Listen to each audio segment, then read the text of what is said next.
Et bonjour chers auditeurs, auditrices, amis de Facebook. Comme d'habitude, nous avons une émission bien garnie pour vous durant les 2 prochaines heures avec des nouvelles nationales et internationales, des nouvelles d'Haïti. Et vous pouvez nous envoyer vos questions par texto au 514 605 62 24 ou via Facebook. Et la programmation habituelle va continuer avec le docteur Jean-Yvon Pierre avec sa chronique habituelle « La santé, c'est richesse ». Mesdames et messieurs, je vous demande de rester bien branchés à votre émission préférée « Mon argent, mon comptable » sur les ondes du 1570 AM, CJLV, Radio RTA, bien sûr. Tout d'abord, commençons avec notre chroniqueuse sportive, Madame Tillus. Bonjour Madame Tillus, est-ce que ça va bien? Oui, bonjour Jean-Gary, bonjour aux auditeurs, auditrices et aux internautes. Madame Tillus, est-ce que tu as regardé le match de l'Impact cette semaine? Oui, j'ai regardé le deuxième match de l'Impact de Montréal dans la MLS, mentionnant que c'est toujours le tournoi de relance de la MLS. L'Impact fait partie du groupe C. Et pour son deuxième match, l'équipe affrontait le Toronto FC.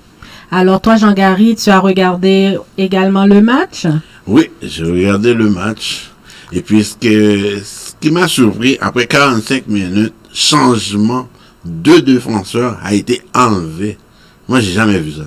Tu parles de Victor Wanyama et Chaume? Exactement, oui.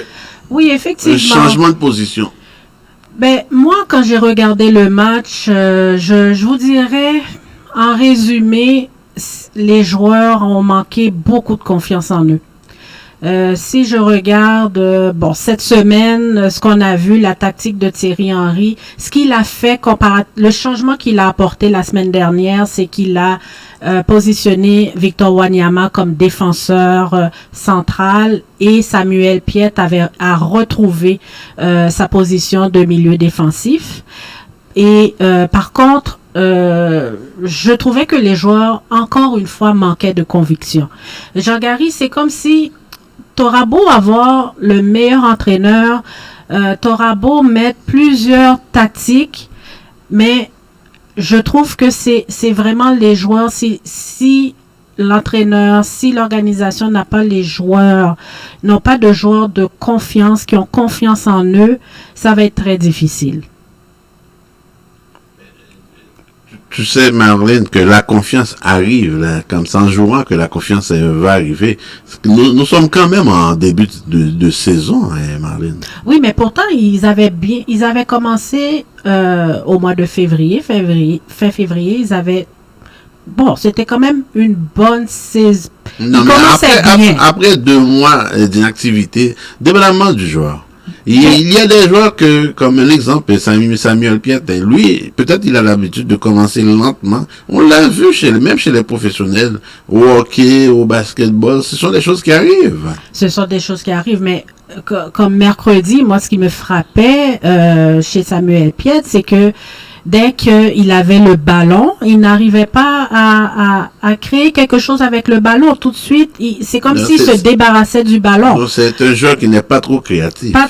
Pas trop créatif. Les latéraux également, si on regarde Shamit Chaume, il n'arrivait pas. C'est comme si les attaquants n'arrivaient pas à créer un jeu, créer une attaque. C'était beaucoup de passes.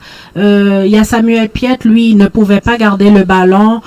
Il s'en débarrassait comme s'il n'était plus capable, dès qu'il avait le ballon, de créer quelque chose. Si je comprends bien, là, Marlène, tu es en train d'accuser Samuel Piet. Non, je n'accuse pas. C'est un constat que j'ai fait lors du match, en regardant le match jeudi dernier. C'était aussi la même chose au premier match de relance contre la Nouvelle-Angleterre. Mais d'après toi, là, c'est quoi exactement le problème de l'Impact? Pourquoi qu'on a perdu ces 2 matchs-là? Bon, je vous dirais que ce dernier match, ce qui n'avait pas aidé, c'était la défense. Oui, c'est vrai que à l'attaque, il ne créait pas, mais si on regarde les buts en général du Toronto FC, c'était vraiment des erreurs défensives. Exemple, on voyait Binks qui n'arrivait pas à revenir sur le territoire de l'Impact, sur le terrain. Donc, c'était, bon, à la deuxième demi, le dernier but de l'Impact que Toronto a marqué, on voyait clairement que le joueur était pratiquement seul devant le gardien Clément Diop. Donc, il y a des failles à la défensive à ce match-ci. Au premier match, on voyait beaucoup un manque de conviction. Tous les duels étaient perdus au premier match, mais ce deuxième match, j'ai eu l'impression de voir un Toronto FC en forme, qui voulait gagner versus l'Impact qui manquait beaucoup de confiance en eux. Beaucoup de confiance. Ben, c'est en jouant que tu vas avoir de la confiance en soi, Marlene. Oui, effectivement, c'est en jouant. Mais clairement, l'Impact ne l'a pas démontré jeudi dernier. C'est comme cette fin de semaine. Moi, j'ai l'habitude de jouer au soccer cette fin de semaine pour X raisons. Je ne sais pas pourquoi. Je ne sais pas qu'est-ce que j'avais mangé. J'ai compté 3 buts. Mais j'avais confiance en moi. Habituellement, oui, j'ai compté 3 buts. Oui, j'ai compté 3 buts. Marlene. Oui.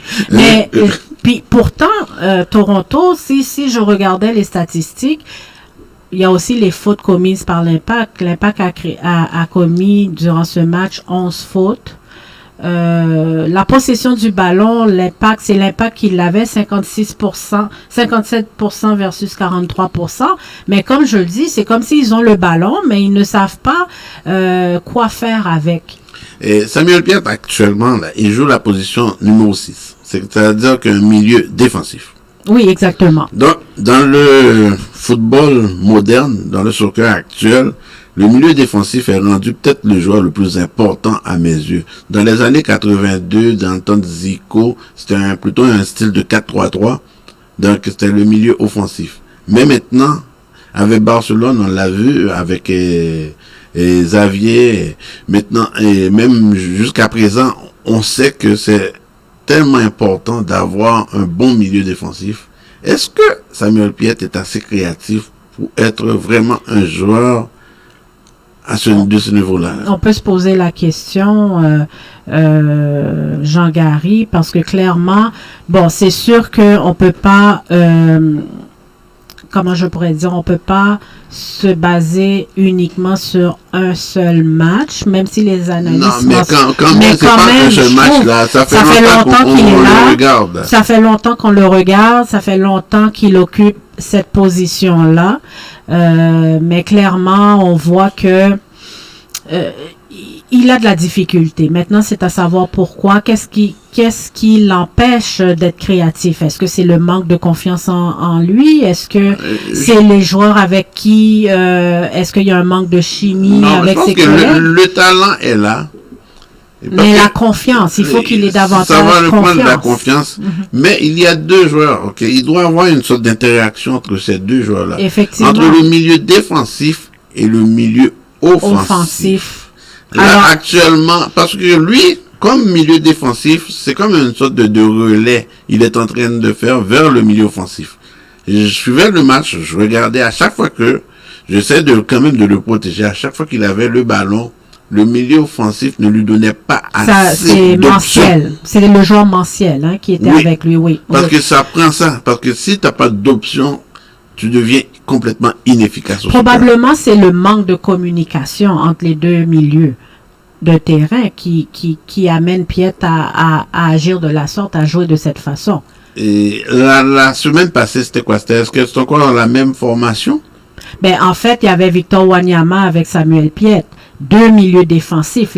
Au premier match, c'est ce que Thierry Henry avait mis comme tactique. Il y avait ces deux milieux défensifs. Parce que moi, ça a amené Samuel Piette à un certain inconfort parce que on voyait clairement que Samuel Piette, c'est pas un joueur rapide. Donc, en le mettant sur cette position qu'il occupait avec Victor Wanyama, donc on voyait cette faille-là. Et puis tout de suite, cette semaine, on l'a remis à sa position naturelle, mais il me semble que c'est la première fois qu'il joue avec ce milieu offensif Manciel. Il me semble. J'ai pas vérifié les matchs antérieurs, mais Thierry Henry a complètement changé de stratégie à ce match-ci. Il a tenté quelque chose. Parce que deux milieux défensifs, pour moi, dès qu'on joue avec deux milieux défensifs, c'est le style du Brésil. Qui veut dire que ça prend deux latéraux extrêmement qui jouent. Et ces latéraux-là n'ont pas le choix. Rapide. Oui. Or, à ce match-ci, on voyait que les latéraux, Chamichom, n'étaient pas rapides du tout. Excuse-moi l'expression, excuse-moi Marlène, si on joue avec deux milieux défensifs, et puis on a deux latéraux qui ne bougent pas, qui restent complètement en arrière, on devient complètement inefficace. Et c'est ce qui est arrivé à ce match-ci. Par contre, à la deuxième demi, tout de suite, Thierry Henry a changé Chamichom pour Zachary Broguillard. Et tout de suite, on a vu une différence au niveau des joueurs, au niveau du jeu. Broguillard, c'est vraiment sa position. Il est un peu plus rapide. On voyait aussi qu'il pouvait créer un jeu. Donc, des fois, quand j'ai regardé ce match-ci, je me suis demandé pourquoi on mettrait pas Zachary Broguillard sur le 11 partant, parce que ça fait quelques matchs depuis le début de la saison qu'on voit que il occupe une position qui le met à l'aise. Donc, ça sera à suivre. L'Impact va jouer leur dernier match mardi soir à 22h30 contre le DC United. Mais il occupe l'équipe occupe le dernier rang du groupe C. Donc, on pourrait dire que la saison est terminée pour l'Impact. Est-ce qu'on peut dire que, ça se joue sur le terrain comme qu'on dit, mais si la tendance se maintient, je pense que actuellement l'Impact respire de façon artificielle. Exactement. Là, ils vont jouer pour la forme parce que dans ce groupe, c'est Toronto FC qui occupe le premier rang et le Révolution de la Nouvelle-Angleterre le deuxième rang. Il y a un attaquant de pointe que j'ai vu chez les Torontois. Il a compté 3 buts. C'est Ayo Akinola. D'où il vient celui-là? En fait, c'est un jeune joueur, un jeune attaquant de 20 ans. C'est un joueur américain, mais qui a évolué à l'académie du Toronto FC depuis 2015. Alors, cette année, il était prêt à jouer sur le circuit professionnel du Toronto FC. Et très vite, on voit son talent. Ce jeune joueur de 20 ans, il a marqué 3 buts. Donc, c'est un joueur à suivre. Trois façons différentes. Effectivement, oui. Alors, c'est un joueur qu'on va suivre durant ce tournoi. En tout cas, je sais pas quel âge qu'il a. 20 ans. Oh, c'est un jeune de 20 ans. Il est costaud, il est gros. Écoute, un produit de l'académie du Toronto. De l'académie. Ah, ça fait du bien, ça. Exactement, oui. Alors, je voulais parler de la Ligue nationale de hockey. Oui, Parce que, comme vous le savez, c'est bientôt, c'est dans 2 semaines, le 1er août, que le Canadien va participer aux séries. Le premier match du Canadien qui va s'opposer aux Penguins de Pittsburgh. Et ils ont aussi annoncé qu'il y aura des matchs préparatoires. Donc, les Canadiens joueront contre les Maple Leafs de Toronto le 28 juillet. Prochain. Donc, ça va... les gens en général ont bien hâte de revoir du hockey. C'est sûr, en plein été, ça va faire différent, mais les gens sont bien... Moi, je suis pas tellement surpris parce que avant, on avait la Coupe Canada en 1987. Oui, c'est vrai, ça commence en septembre, mais non en août. Oui. Mais, regarde là, dès qu'on commence à gagner... ça va suivre. Mettons, on va sentir cette frénésie-là. Oui, je vous dirais la semaine prochaine, là, on va le sentir. Les joueurs, tous les joueurs sont présents, ils s'entraînent en petits groupes. Ça, c'est une directive de la santé publique. Alors, donc pour l'instant, puis comme je l'avais mentionné la semaine dernière, les séries auront lieu dans 2 villes bulles au Canada, soit Edmonton et Toronto. OK. Et puis, pour terminer, je voulais mentionner que pour la Formule 1, pour le Grand Prix de Hongrie qui s'est terminé, ça fait pas longtemps. Lance Stroll a terminé ce Grand Prix à la 4e position. Donc cette année, on voit que avec le Racing Point, il y a une belle amélioration. Alors je voulais féliciter sa compétition d'aujourd'hui. Bon, merci Madame Tellus. Merci. Et espérons que l'Impact va gagner, non? Oui, on l'espère, oui. Ouais. Alors, à la semaine prochaine. Et les Canadiens de Montréal, alors? Le 1er août, ça sera à suivre. Oh là là, est-ce que ça sent la coupe? Ah non, je suis pas prête à dire ça. Ce que ça sent, c'est la reprise du sport, parce qu'on a quand même passé un bon 3-4 mois sans rien dire, puis ça a commencé avec le tournoi de la MLS, et le 31 juillet jusqu'à présent, il y aura aussi le tournoi de la NBA, donc moi je vais suivre les Raptors de Toronto, donc c'est comme si le sport reprenait en plein milieu d'été. Donc tu restes avec nous un petit peu, Madame Tillus. Oui.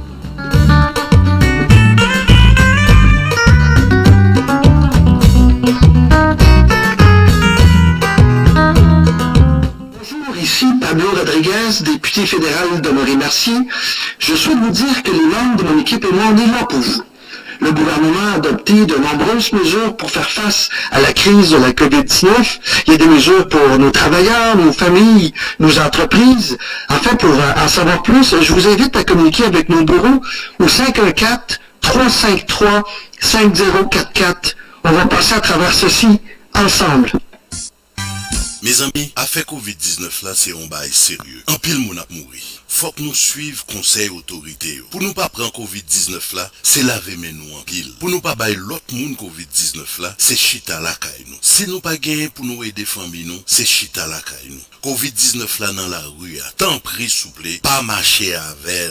Autorisé et payé par Emmanuel Dubourg, député fédéral de Bourassa. 514-323-1212. Ex-Wash. Voulez-vous éviter toutes les traces du coronavirus? Essayez ce nouveau produit, Ex-Wash. Ex-Wash permet un lavage des mains impeccable. Ex-Wash tue tous les virus et combat même le corona. Pour un nettoyage en profondeur, Ex-Wash, c'est la solution. Pour vous le procurer, composez le 514-552-6080. 514-552-6080. Ex-Wash. C'est exact. Oh ouais! Megameuble.com. Vous voulez économiser? Vous voulez vraiment économiser? Venez nous voir chez Megameuble. On a tout pour la maison. Salon, chambre, cuisine, appareils électroménagers, matelas, meubles pour enfants. On a tout pour la main à de bons prix. Megameuble, c'est la solution. Megameuble, sur l'Angelier, coin Bombardier à Saint-Léonard. Megameuble.com.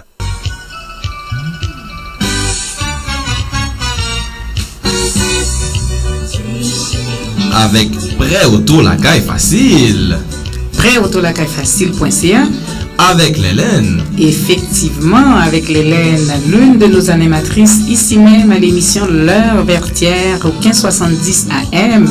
Que vous ayez un mauvais crédit, aucun cas refusé. Approbation garantie à 100%.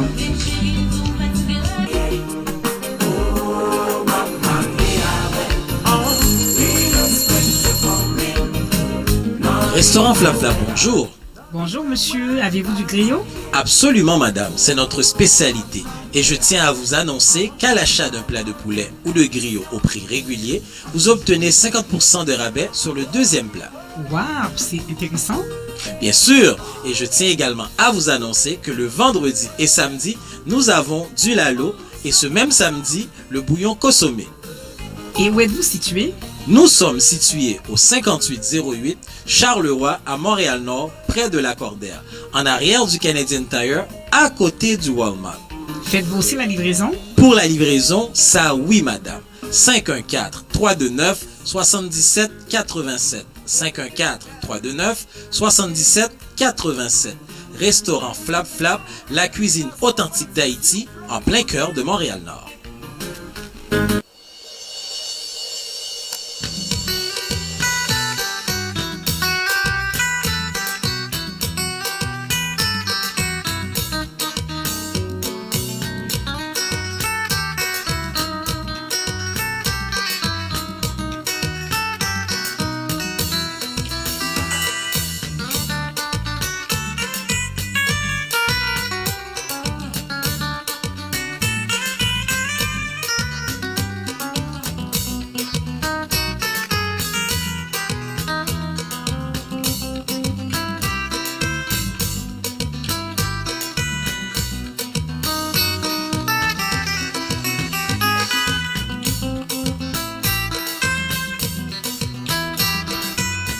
De retour sur les ondes du 1570 AM CGLV, Radio RTR bien sûr. Monsieur Vladimir Gelin, comment vas-tu mon ami? Bonjour Gary, bonjour à tous nos auditeurs et auditrices. Ça fait 3 jours que je t'ai pas parlé. Est-ce que tu étais malade? Je suis toujours... Habituellement, on se parle au moins 48 heures plus tard. Hein? Moi, je sais pas pourquoi tu m'as pas appelé. Tu m'as délaissé? C'est toi qui m'as délaissé. 72 heures. On ne réglera pas... Non, on va régler ça en mode... En tout cas, jamais sans mon avocat. Hein? Que je règle rien sans mon avocat.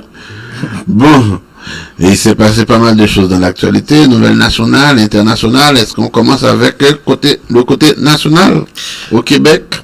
Oui, depuis Gary, depuis le 18 juillet, le port de masque est devenu obligatoire dans les lieux publics fermés. On demande toujours aux gens de respecter la distanciation physique. Attends, je vais mettre mon masque là. Regarde, il est ici. Je mets mon masque. Donc, c'est obligatoire. Donc, on dépose le masque. Bon, oui. Je te regarde à l'écran. Ok, fais-moi pas rire là. Ok, le 18 juillet, c'était obligatoire. Oui, exactement. Mais tu sais, il y a toujours des récalcitrants. Moi, je les appelle les fameux Gaulois. Je suis d'accord avec les récalcitrants et Vladimir. Avant de parler des récalcitrants, masse obligatoire, c'est où exactement? Parce que c'est important que les gens puissent bien comprendre. Ben, on a parlé dans les lieux fermés. Les lieux publics fermés, entre autres dans les pharmacies, les épiceries, les églises, les endroits où est-ce qu'il peut y avoir plusieurs personnes. C'est-à-dire que quelqu'un qui arrive ici à la radio, dès qu'on rentre dans le building, le masque est obligatoire. Donc, dès que, admettons, on arrive dans mon bureau comptable, le masque est obligatoire. Je pense que pour une question... Parce que c'est important, parce que j'ai entendu une histoire avec Tim Hortons, là. Oui, un policier l'histoire avec un policier puis un homme qui n'avait pas mis son masque, donc il y a eu une altercation et puis voilà, un des directeurs du Rocher, André du Rocher a commenté l'histoire de ce bonhomme là. Regardez, moi je dis pour une question de sécurité publique et de santé, mettez le masque. Regardez, ça ne va pas vous tuer le temps que vous rentrez, vous allez à la pharmacie ou à l'épicerie. Est-ce que tu es d'accord pour le masque, pour le port du masque? Ben pour tout ce qui est pour diminuer le coronavirus, moi je suis tout oui. C'est sûr, moi je suis tout oui. Regardez, moi je pense surtout aux gens qui sont dans le milieu hospitaliers, dans le milieu de la santé, qui portent leur masque 8 heures environ par... le masque et les lunettes. Ben, c'est ça, les gens qui portent les masques, les lunettes, les visières, c'est pas évident. Mais au moins, il y a une chose qui est sûre. Ces gens-là, le risque pour la propagation vers d'autres personnes est diminué. Puis aussi, le risque pour une autre personne qui arrive vers eux est diminué aussi. Puis surtout si 2 personnes qui portent un masque sont à 2 mètres ou moins, mais au moins on sait que tout le monde est protégé. Et l'interlocuteur et la personne qui parle, c'est aussi simple que ça. Mais comme au Québec, je pense que le Québec à quelque part ça peut s'apparenter au village gaulois. En Beauce, hier, à la journée d'obligation du port de masque, en Beauce, il y a un groupe de gens, environ évalué à 500 personnes en moyenne. Bon, le journaliste qui était sur place là, a évalué ce groupe-là à 500 personnes. La Sûreté du Québec l'a évalué à entre 400 et 700 personnes. Les gens qui scandaient liberté, liberté, liberté, parce que faut. Je pense qu'il a même eu une marche, Vladimir. Oui. Ben c'est justement, c'est pour ça, c'est cette marche-là. Pour moi, ma question, est-ce que tu es pour ou contre la marche? Non, le port du masque. Le port du masque. Je t'ai dit oui. Je t'ai dit oui. Ouais, toi, tu es pour. Marlène? Oui. Moi aussi, je suis pour. Je suis pour parce que, regardez, c'est pas juste une question de c'est sérieux. On peut demander aux gens de nous donner leur opinion sur Facebook. Il n'y a pas de problème. Ou bien via texto 614 605 6224. Puis c'est sérieux, les gens qui ne comprennent pas l'effet négatif de la COVID-19, du coronavirus, ces gens-là ne comprennent rien. Regardez, moi je n'ai aucun problème pour porter un masque quelques minutes, quelques heures. C'est pas ça qui va faire en sorte que ma vie, 5 ans va sortir sur ma vie. C'est vrai que les gens meurent de plusieurs choses. Les gens meurent de cancer, les gens meurent il y a des pays où les gens meurent de malnutrition. Mais le coronavirus est sérieux, est réel, puis est présent. On a connu beaucoup de décès. On parle de plusieurs cas. La dernière fois, j'ai vu plus de 12 millions de cas à travers le monde. C'est beaucoup, ça, là. Donc, pour une question de santé, de sécurité sanitaire, oui, je suis pour le port du masque. Et puis d'autant plus que maintenant, ce qu'ils disent, c'est que le coronavirus touche de plus en plus les jeunes. Les plus jeunes, effectivement. Les plus jeunes. Là, encore aujourd'hui, on voit une légère augmentation. C'est une hausse chaque jour. Là, maintenant, ils sont rendus à 159 ou 169 cas et une augmentation d'hospitalisation. Alors, l'idée de porter le masque, c'est pour limiter la propagation du virus. Regarde, justement. Les rassemblements plus privés, et Vladimir, 10 personnes maximum, extrêmement important. Oui. Parce que là, je sais que dans la communauté haïtienne, nous en avons des grandes familles. 10 personnes, c'est très peu. Mais malheureusement, il faut respecter cette petite quantité. Moi, je pense qu'actuellement, pourquoi François Legault est revenu sur le sujet vendredi dernier, c'était beaucoup plus les jeunes qui organisaient des parties, disaient, bon, on commence par... Ils savent que c'est 10 personnes, mais d'autres jeunes viennent, puis se ramassaient tout d'un coup à 40, 50, 60 personnes. Donc, je crois que M. Legault, en rappelant aux gens que c'est un maximum de 10 personnes, puis il le fait à un moment très stratégique, un moment où c'est les vacances de la construction. Puis on sait que les gens ne voyagent pas, ils vont se promener au Québec, ils vont faire du tourisme local. Alors, François Legault voulait rappeler aux gens cette consigne, et aussi dans les bars, il ne fermera pas les bars parce que ils se sont rendus compte que c'est dans les rassemblements privés qu'il y a eu une augmentation de cas. Dans ces rassemblements privés-là, Marlène, c'est extrêmement important parce que j'ai l'impression que la quantité de 10 personnes, rapidement, on dépasse cette limite. Oui, effectivement. Bon, c'est sûr qu'on parlait des jeunes, mais c'est pour ça que M. Legault a rappelé à tout le monde cette consigne. Dans les bars, il a mentionné qu'il y aura une augmentation des inspecteurs, des inspections.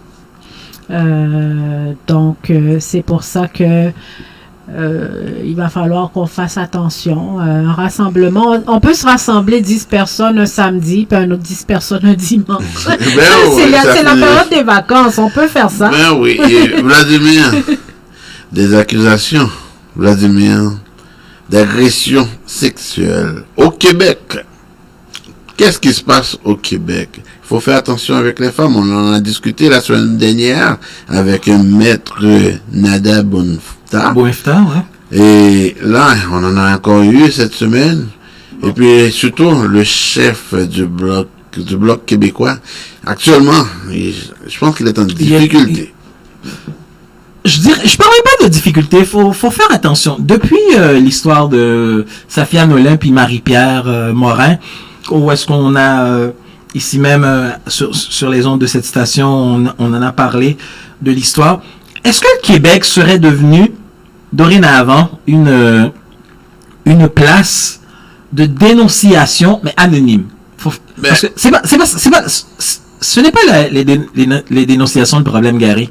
Ouais, c'est quoi? S'il y a quelque chose, tu t'es fait agresser ou harceler, parce que là encore, il faut faire attention, il y a une différence entre harcèlement versus agression. Bon, je suis pas avocat, il y a... en tout cas... Mais le nom du chef du Parti québécois, Yves-François Blanchet, a été cité par une personne, par une femme. Où est-ce que c'était arrivé il y a 21 ans? En 1999. C'était en 99. À l'époque, il était gérant d'Éric Lapointe. Le nom d'Éric Lapointe aussi a été cité. Aussi a été cité. Donc, Monsieur Blanchet a invité la personne... mais tu sais quoi? À aller porter plainte à la police. Argument, je trouve que c'est fort, c'est intelligent. C'est brillant même de sa part. OK? Non, mais Gary, c'est pas... Non, mais attention, là, des fois, oh, je sais pas c'est quoi.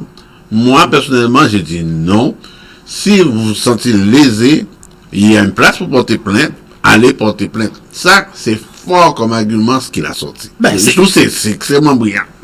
Bon, voilà comme la brillance, mais il me semble que c'est tout à fait normal. Si tu te fais, ou si tu dis que tu as été agressé, va voir les autorités compétentes, va voir la police pour porter plainte. La police, de concert avec la direction des poursuites criminelles et pénales, vont faire en sorte d'accuser s'il devrait y avoir accusation. C'est comme si c'est la première fois que vraiment quelqu'un qu'on a accusé habituellement ne parle pas. Il parle très peu. On dit moi, ne parle vraiment pas. Mais lui, tout d'un coup, il arrive et dit, ah, c'est quelque chose. Il est en train de donner un point de presse au moment même où l'on se parle. Tu sais, la présomption d'innocence existe dans notre démocratie. Parce que toute personne est innocente, présumée innocente. Je suis d'accord avec toi, mais tu sais, en politique, ça tue, là. Oui, mais n'empêche que les gens ne sont pas dupes non plus. Les gens ne sont pas dupes. Moi, je ne veux pas accuser, ou plutôt condamner quelqu'un. C'est vrai qu'il y a le tribunal populaire. On n'a pas besoin de jugement. C'est ça. Il y a le tribunal populaire. Une fois qu'on entend quelque chose sur quelqu'un, la personne est coupable. Non, ça marche pas de même. Oui, mais en politique, malheureusement, c'est comme ça que ça fonctionne. Pas juste en politique. Jusqu'à présent. Si tu as une personnalité, moi, personnalité publique. Oui, personnalité publique. Oui. Personnalité je suis entièrement d'accord, oui. Donc, je suis entièrement d'accord avec monsieur le chef du Bloc québécois qui a invité la personne. Non, moi, je trouve ça brillant. Présumément qu'il devrait. Mais j'espère qu'il n'est pas coupable. Parce que quand tu invites quelqu'un, là, tu dois être sûr de ton goût. J'ose espérer parce que, non, mais Gary, la personne anonymement a été sur un site anonyme. C'est là l'histoire. On sait c'est quoi, ça dépend c'est qui cette personne-là. Peut-être que c'est une autre personnalité publique aussi. C'est ça le problème, là. En tout cas, honnêtement, tout compte fait, ce que M. Blanchette a dit, c'est correct. Si cette personne-là s'est sentie lésée, qu'elle aille porter plainte à la police. Parce que là, je trouve que les gens utilisent les réseaux sociaux. C'est pas l'endroit.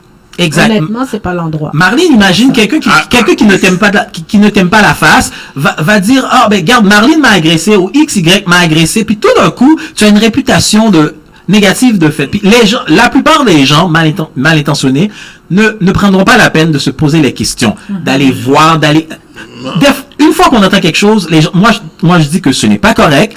Une fois qu'il y a quelque chose, si toutefois l'affaire s'avère vraie, mais il faut que ça soit démontré, par les autorités compétentes, par un tribunal compétent. Donc, la personne maintient toujours la présomption d'innocence jusqu'à ce que le tribunal judiciaire compétent déclare cette personne coupable, ou est-ce que l'État doit démontrer la culpabilité de la personne. Entièrement d'accord avec toi, Vladimir, mais le seul problème, c'est que ces gens-là ont perdu confiance en la justice.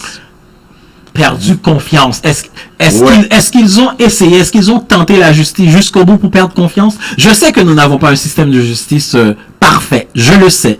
Mais jusqu'à présent, Gary... Mais c'est vraiment ça le problème. En plus de ça, il y a d'autres sites qui invitent ces gens-là à venir Et comme le phénomène MeToo, allez, faut dénoncer. Ben oui, dénoncer. Ben oui, il faut dénoncer, je comprends. Mais est-ce qu'on va dénoncer juste pour dénoncer? On va dénoncer parce qu'on n'aime pas, on veut détruire la réputation de quelqu'un? Ben, dans le cas d'Éric Salvaille, il y a aussi des revers. Quand même, porter plainte, là, dans le cas d'Éric Salvaille, oui. Parce que non seulement Marie-Pierre Morin, est-ce qu'ils ont porté plainte officiellement, oui ou non? Je sais pas.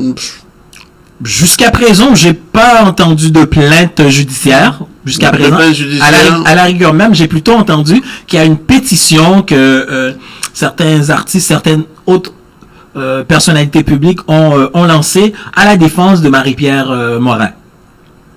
Ok, mais pas de plainte en justice. Pas de plainte en justice, en tout cas pas pour le moment, pas depuis les 24 dernières heures, en tout cas, ou même pas depuis les 2 dernières heures, j'en ai pas entendu parler. En tout cas, donc c'est un beau cocktail. On va mélanger les réseaux sociaux avec la justice, quoi. En tout cas, aussi longtemps que cela ne fera pas l'effet inverse, l'impact négatif. C'est le fameux phénomène MeToo, Vladimir. Bon, phénomène MeToo, je comprends. J'ai pas de problème avec le phénomène MeToo, mais est-ce que MeToo va venir MeToo tout? Parce que non, parce que je savais pas que tu avais un petit peu de talent de comédie. Non, c'est pas une question de talent de comédie. Regarde, même il y a des gens qui ne t'aiment pas la face, qui vont porter plainte à la police ou qui vont porter plainte jusqu'à ce qu'on va voir que la personne avait menti ou la personne te détestait. Ça existe aussi. Ça existe. Malheureusement, nous vivons dans comme disait l'autre là, dans une société foquée. Mais tu sais que Vladimir, comme futur avocat, le fardeau de la preuve, c'est tellement difficile dans ce phénomène MeToo-là. Hein. C'est tellement... L'autre a monté ma jupe, et puis il a mis sa main quelque part. C'est pas facile là, de savoir là, qui dit vrai là-dedans. Là. C'est pour ça. Vas-y, Marlène. Oui, comme femme, la Marlène. Explique-moi donc ça, là. Ça veut dire que je suis en train de te cruiser, la Marlène, et puis... Non, il y a une façon mais quand même. de cruiser, mais moi, pour en revenir par rapport à la situation de Marie-Pierre, j'ai vu sur les réseaux sociaux un rappeur du groupe Sans Pression qui s'est porté à la défense de Marie-Pierre en disant... Oui, le groupe Sans Pression, il est déjà passé ici même, sur les zones du 1570 AM, dans l'émission de Cap en Studio de Miss Lady Wayne. Oui, puis ce qu'il disait... En passant qu'il y a de retour tous les dimanches à 11h. Pour midi. Alors, ce qu'il disait, c'était que cette industrie... Bon, ce que j'ai compris, c'est que selon lui, c'est une industrie hypocrite, entre guillemets, parce que ces genres de choses-là sont courants. C'est-à-dire que les parties frivoles, c'est courant dans cette industrie-là. Donc, il s'est porté à la défense de Marie-Pierre. En mentionnant ça, j'ai vu circuler ça sur les réseaux sociaux. C'est sûr qu'il va en avoir des pros, il va en avoir des contre, mais on ne peut pas vraiment savoir. Parce que on n'était pas avec Madame Marie-Pierre. Il y a une chose qui est sûre dans la vie, il faut se respecter. Ça c'est clair, mais dans le cas de Monsieur Blanchet, moi la question que je me pose, regardez, je ne suis pas en train d'accuser la personne qui a accusé Monsieur Blanchet, je ne suis pas en train d'accuser Monsieur Blanchet non plus. Pourquoi la personne a attendu 21 ans quasiment pour lancer ça? Pourquoi quand Yves-François Blanchet s'était lancé pour devenir chef du Bloc québécois, pourquoi la personne ne s'était pas manifestée? Et aussi l'autre question, pourquoi aux élections de 2019, les élections générales fédérales, pourquoi il n'y a pas eu manifestation? Pourquoi maintenant? Moi, c'est surtout la question. Dans le cas d'un enfant, je peux comprendre. Mais dans le cas d'adulte, jusqu'à présent, je me pose la question, j'ai un peu de difficulté à comprendre l'approche, à comprendre l'histoire. Si toutefois Monsieur Blanchet devrait se trouver coupable, qu'un tribunal le déclare coupable, qu'il soit jugé de façon impartiale, puis si on arrive à avoir les arguments qui montrent qu'il est coupable, d'accord. Mais jusqu'à présent, à mes yeux, il est innocent jusqu'à preuve du contraire. En tout cas, il persiste à nier les inconduites sexuelles, mais dans la dernière conférence de presse, qu'est-ce qu'il a dit? Il vit l'enfer présentement. Ah, mais ça c'est clair. Une fois qu'on entend... ma grand-mère disait... dans le cas de Boucardiouf, c'est son grand-père qui disait, mais moi, c'est ma grand-mère qui disait, écouter puis voir, ce sont deux choses. Hein. Dans le cas, on entend quelque chose. C'est pour ça que ne faut jamais porter préjudice en fonction de ce que l'on entend. Il faut toujours le prendre avec un grain de sel pour aller chercher un peu plus, pousser un peu plus pour comprendre, pour avoir. Je sais très bien, en politique, t'entends ça, c'est comme automatiquement tu deviens quand même plus crédible pour occuper le poste. C'est ça le problème. Mais moi, je suis pas d'accord, monsieur Blanchet. Moi, à sa place, j'aurais fait la même affaire. Je fais un point de presse pour clarifier les choses et il garde jusqu'à présent son poste. Tu sais comment ça fonctionne, hein? Les autres partis politiques jusqu'à présent, Trudeau n'a rien dit. Et je pense que mais il faut faire, je comprends, faut faire. Il n'a rien dit. C'est Madame Joly, la ministre du Parti libéral, qui a dit qu'il faudrait que Monsieur Blanchet s'explique, mais c'est ce qu'il a fait aujourd'hui. Il a nié catégoriquement. Non seulement il a nié, mais il s'est expliqué. Et en écoutant une partie, j'ai pas écouté l'intégralité de son point de presse. Mais en résumé, c'est ça. Mais jusqu'à présent, son point me paraît crédible en fonction jusqu'à présent me paraît crédible. Jusqu'à court terme, ça me paraît crédible. Donc les choses vont suivre leur cours, puis on va voir ce qui va arriver. Est-ce que la personne va se manifester, va se déclarer publique, et si toutefois la personne veut toujours garder l'anonymat, est-ce qu'elle va aller voir les autorités compétentes et non les réseaux sociaux. Donc en tout cas, en parlant de Marie-Pierre Morin, c'est quoi cette pétition-là, Vladimir? Mais c'est une pétition en sa faveur pour dire que, pour donner son appui, son support, parce que tu sais que depuis les allégations de Safia Nolin, Marie-Pierre Morin a perdu tous ses contrats de publicité.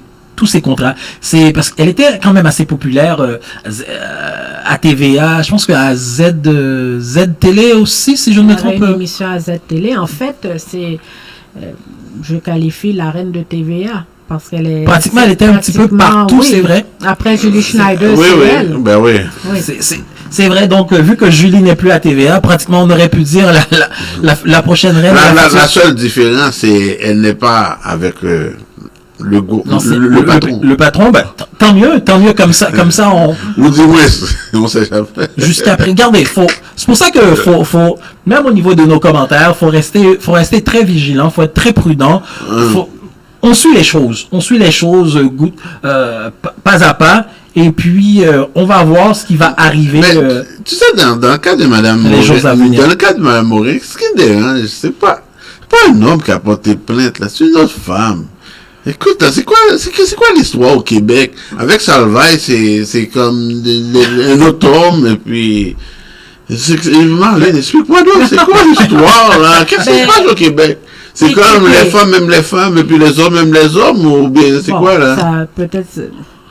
Ce que j'ai compris, parce que j'ai parlé à des amis, parce que moi, personnellement, je connaissais pas Safia Nolin, je connais pas ses chansons. Je l'ai vu physiquement, mais ce que mes amis me rapportaient, c'est pas la première fois que Safia Nolin peut se plaindre. Une fois, elle s'était plainte parce qu'elle était assise au parc avec sa copine de l'époque, et puis quelqu'un, des gens l'avaient comme donné un coup de pied, quelque chose comme ça. C'est ce qu'on m'avait rapporté. Elle a fait une vidéoclip où elle s'était présentée nue pour montrer que une femme n'est pas un objet. Donc... Pardon, j'ai pas compris. Tu veux répéter? Oui, elle a déjà réalisé une chanson, un vidéoclip nu, oui, pour montrer que les femmes... En fait, la morale derrière cette histoire, c'est que les femmes ne sont pas des objets. Donc... C'est comme ça on voyait d'un côté... Si je comprends bien, peut-être que c'est une... je pourrais pas dire une femme, peut-être que c'est une chanteuse pour arriver au sommet, elle est prête à tout faire, si je comprends bien, peut-être. Mais pas nécessairement. Moi, la façon dont je vois cette histoire, c'est... On parle de deux femmes qui sont populaires, d'un côté pour la musique, et d'un autre côté, pour sa beauté physique, sa beauté, on voit que Marie-Pierre, c'est une belle femme. C'est une belle femme, okay. Elle est splendide. Oui, voilà. Donc, moi, dans tout ça, je me dis, est-ce qu'il y avait une certaine... Bon, je me suis posé la question, pourquoi maintenant? Pourquoi, ce que j'ai compris, c'est que Safia Nolin, c'est elle-même qui avait invité lors de cette soirée-là Marie-Pierre à se joindre à elle. Pourquoi, bon, elle a gardé une photo de sa cuisse qu'elle a mordue pendant 2 ans. Pourquoi là, maintenant, ça sort? Moi, c'est ça mon questionnement. Ma question, pourquoi au moment même des faits, tu n'as rien dit? Moi, c'est ça mon problème. Exactement. Ça veut dire que, regarde, tu as accepté. Parce que Marie-Pierre Morin, elle va te faire des avances. Je comprends, c'est comme un homme, là. On fait des avances, là. C'est comme, on n'arrive pas pour tout de suite embrasser une femme. On fait une petite avance et puis on te touche un petit peu, tu te laisses faire. Plus que tu vas te laisser faire, plus que moi, personnellement, je vais avancer. C'est tout à fait normal. C'est la même chose pour une femme contre une autre femme. Effectivement. Donc, là, qu'est-ce qui se passe? Et puis, tout d'un coup, après 2 ans, est-ce qu'il y a eu une chicane? Qu'est-ce qui s'est passé? Ben, c'est ça. Est-ce qu'il y avait eu une promesse? On ne sait pas. On ne sait jamais, là. Peut-être que Marie-Pierre Morin lui avait fait peut-être une petite promesse. Et puis, tout d'un coup, bon, en tout cas. L'histoire ne dit pas. On va pas dire n'importe quoi à la radio. La seule chose, c'est qu'elle s'est avancée, Marie-Pierre Morin. Bon, elle s'est tout de suite excusée. Donc, il y a des gens qui ont quand même dit, ben, elle aurait pas dû réagir aussi rapidement. Est-ce qu'en réagissant rapidement, s'excusant, mais ça l'a condamné encore plus en perdant ses contrats publicitaires, en retirant son nom sur le gala artiste dans toutes les nominations. Donc, il y a un questionnement à ce niveau-là. Donc, ça me fait penser au dicton qui s'excuse, s'accuse un peu.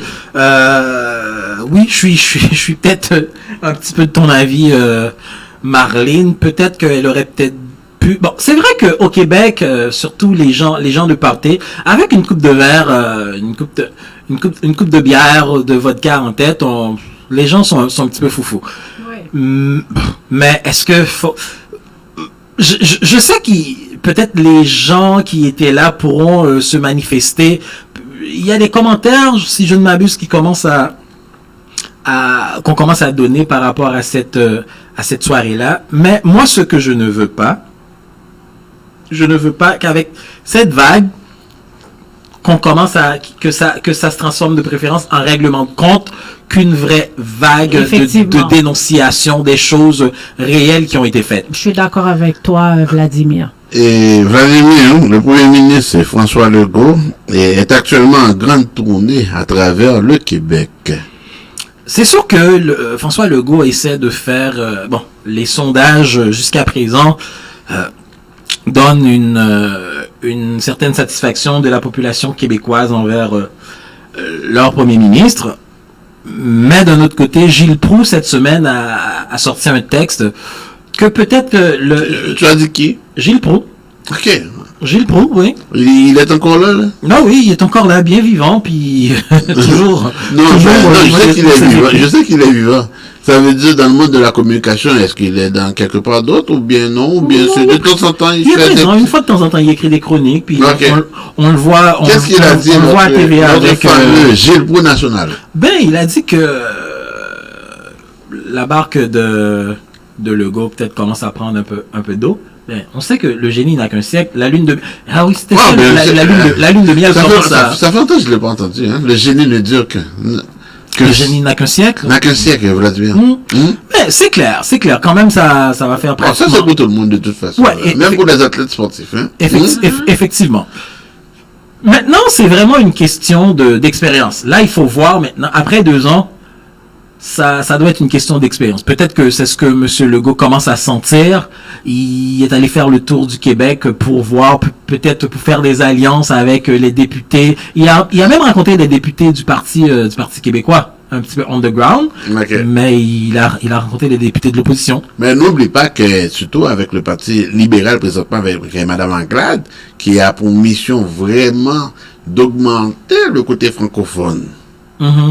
Donc, elle a fait le tour du Québec. Oui, elle avait fait le tour chez les votes et chez les francophones. Donc, avec ça, lui, il n'a pas, parce que on sait que la prochaine bataille va se jouer là, chez les votes des francophones. Parce que si les libéraux arrivent à augmenter ces votes-là, automatiquement, la CAQ sera en difficulté. Oui, ça, ou du moins, mais à place d'être majoritaire, peut-être minoritaire. Ça va dépendre des propositions que le Parti libéral va faire. Puis aussi, tu sais qu'en politique, comme on dit... non, c'est toute une éternité. Hein. 6 mois, c'est une éternité. Puis ça dépend des circonstances. La prochaine élection, c'est quand? 2022?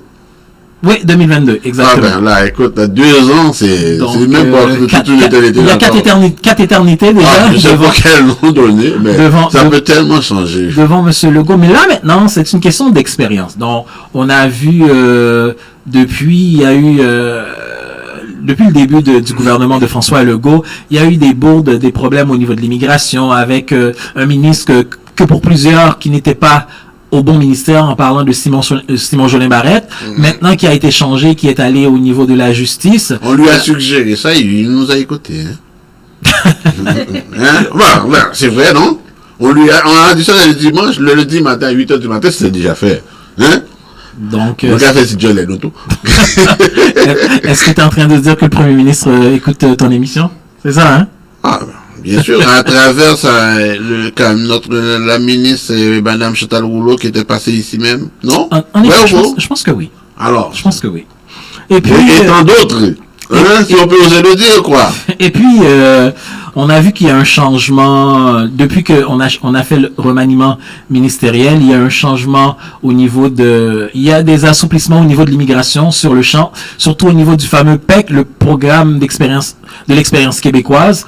Et j'ose espérer qu'on va avoir une entrevue. On finira par l'avoir dans les jours pour parler, mais actuellement, madame est très occupée. Avec la nouvelle Elle est en train de mettre de l'ordre dans ce ministère. Puis, on comprend qu'il y a maintenant Monsieur Dubé qui a pris la tête du ministère de la Santé.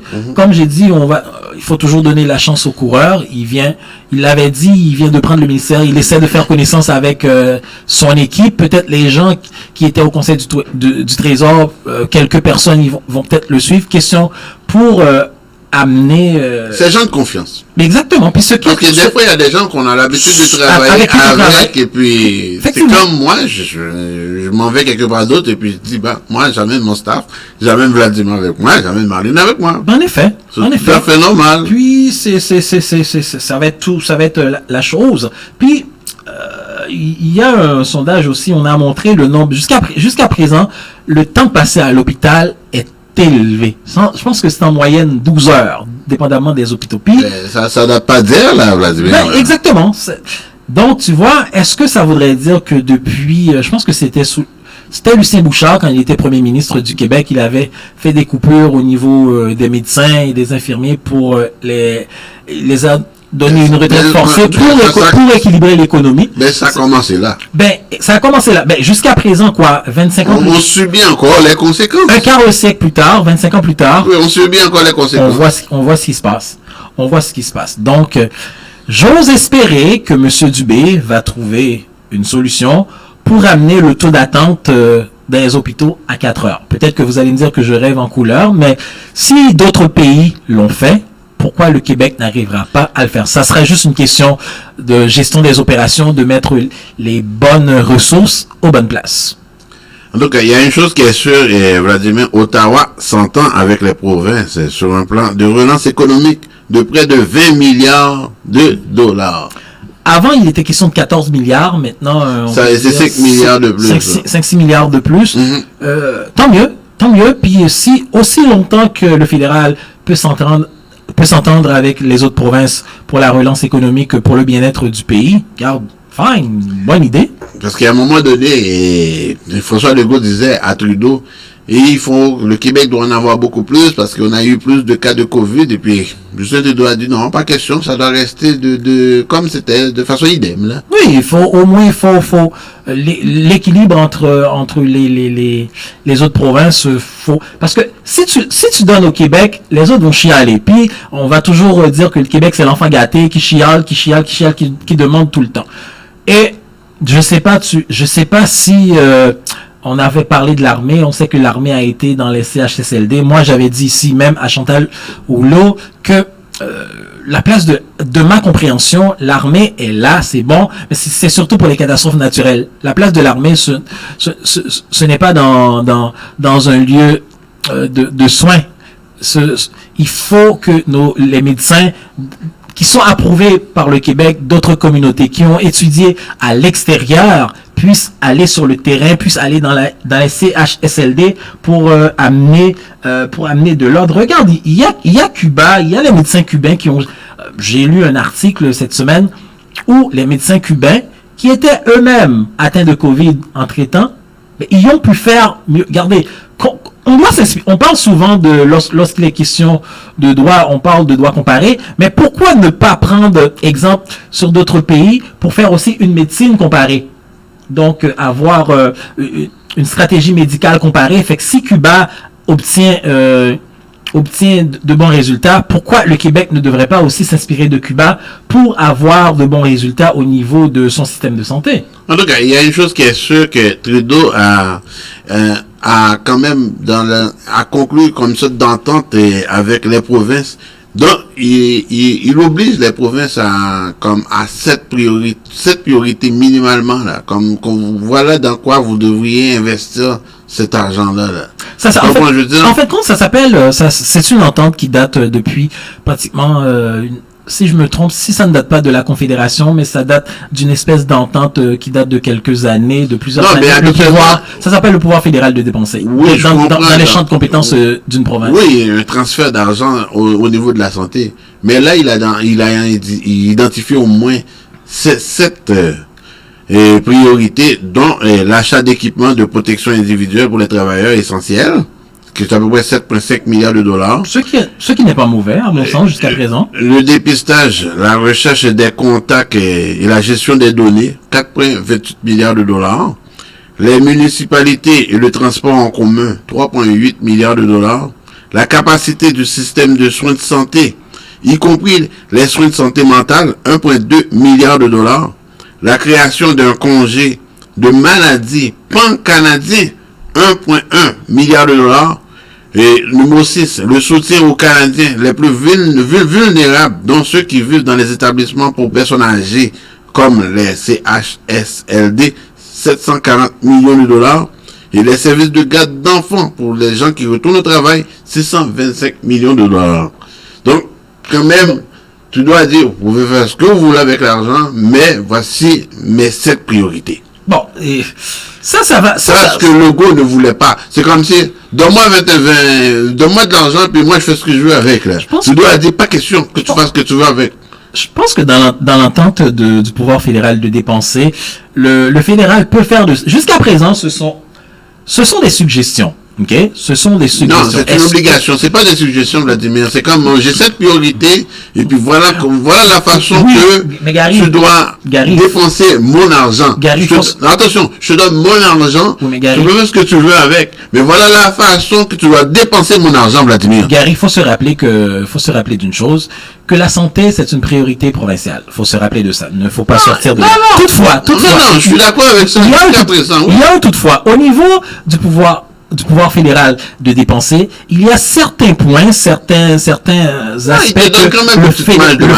c'est clair, le fédéral peut faire. C'est pour ça, a priori, j'ai dit des suggestions, mais ça va dépendre des ententes qui se font en coulisses entre les premiers ministres. Regarde, là, à place de dépenser 7,2 milliards, on dépense 9 milliards dans un, puis et à place de 2 milliards de l'autre, c'est pas la fin du monde non plus, là. Faut voir exactement. L'essentiel, faut voir, avec l'argent alloué, faut voir les postes qui seront plus prioritaires dans les sept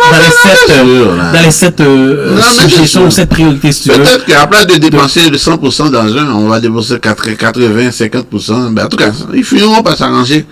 Quand même, Vladimir. Mais au moins que les deux derniers dont tu parles, les garderies puis les personnes les plus vulnérables, ça c'est sûr. Donc on voit, faut vraiment porter une attention particulière à nos gens les plus vulnérables. Puis aussi le manque de logements sociaux, parce que il y a des gens, regarde pendant la COVID, il y a des gens qui sont restés sans logement. Donc ça fait partie des gens les plus vulnérables de notre société, parce que ce sont ces gens-là qu'il faut protéger parmi les gens que l'on doit protéger dans notre système. La Banque du Canada maintient son taux directeur de 0,25%, Vladimir. Toujours à 0,25 pour stimuler l'économie, parce que comme ça, les gens pourront il peut y avoir des investissements massifs au niveau de plusieurs postes. Puis on veut aussi encourager les gens à la consommation. Donc, oui, c'est-à-dire emprunter avec un taux d'intérêt extrêmement très bas. Et puis 0,25%, c'est l'intérêt qu'on donne à la banque, aux banques à Chartres. Les banques à Chartres, c'est-à-dire que les banques Laurentiennes, RBC, ça c'est le taux que la Banque du Canada donne à ces banques-là, et que ces banques à Chartres-là, à leur tour, vont emprunter à un taux le taux privilégié un petit peu plus haut. Oui, ce qu'on appelle le fameux repo, le taux de financement à un jour. Oui. Mais ce que je trouve, par contre, pendant que tu viens de faire le parallèle avec les banques, est-ce que les banques, par contre, bon, c'est vrai que le gouvernement a fait beaucoup d'efforts. Oui, il y a des efforts qui ont été faits, je n'en disconviens pas, mais il y a toujours un mais. Toujours. Mais ils sont là pour faire de l'argent. Hein. Ben oui, mais je trouve que la façon dont ils l'utilisent pour faire de l'argent, c'est pas. On est toujours, le consommateur est toujours compressé. Moi, je n'ai aucun problème que les capitalistes font leur argent, mais qu'ils pressent un peu moins le citron, s'il vous plaît. Jusqu'à présent, il y a des taux, les hypothèques ne sont peut-être pas nécessaires. Oui, à 2 points quelque chose, 3% quand même, c'est... Moi, c'est pas haut, là. Non, mais moi, c'est surtout les cartes de crédit que je veux qu'ils baissent. Parce que ce n'est pas normal. À 22%. Les cartes de crédit sont toujours à 22%, puis les cartes de grands magasins à 29-30%. Ça, c'est là le problème. Ouais.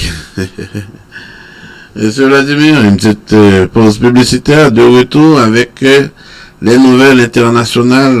On s'en va voir notre ami, ton ami personnel. Je connais pas. Donald Trump. Je connais pas.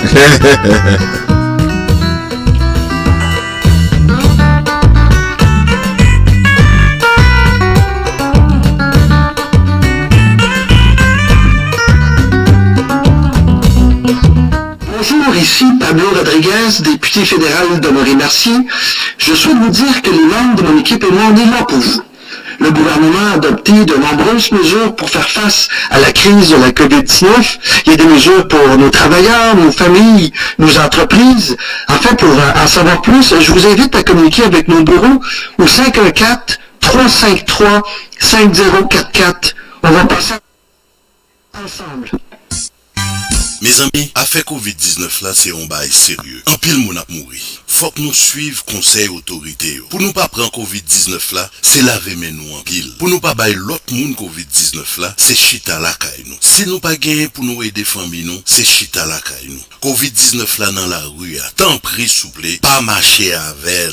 Autorisé et payé par Emmanuel Dubourg, député fédéral de Bourassa. 514-323-1212. X-Wash.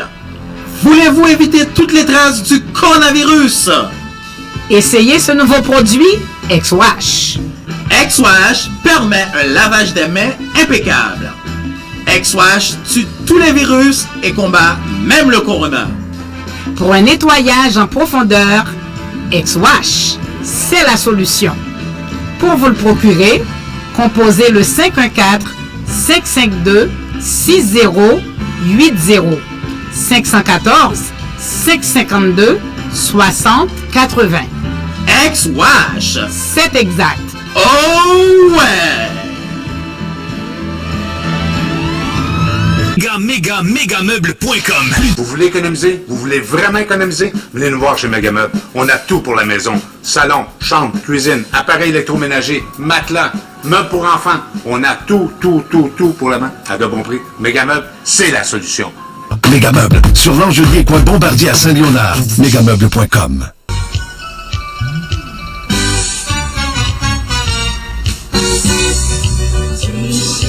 Avec Prêt Auto La Caille Facile. Prêtautolacaillefacile.ca. Avec l'Hélène. Effectivement, avec l'Hélène, l'une de nos animatrices ici même à l'émission L'Heure Vertière au 1570 AM. Que vous ayez un mauvais crédit, aucun cas refusé. Approbation garantie à 100%.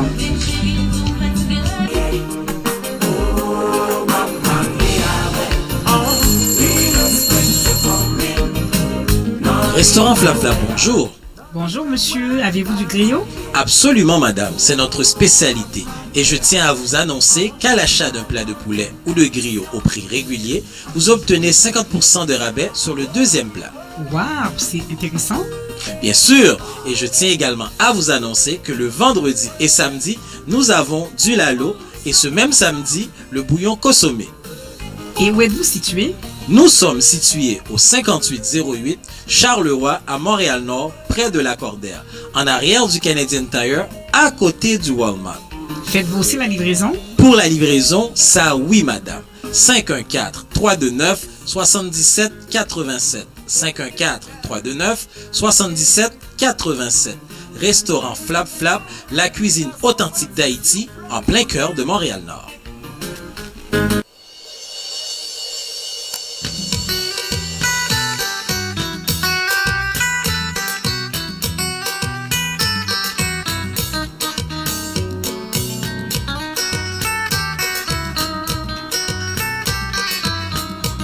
Et de retour sur les ondes du 1570 AM, CGLV, Radio Vertière, bien sûr.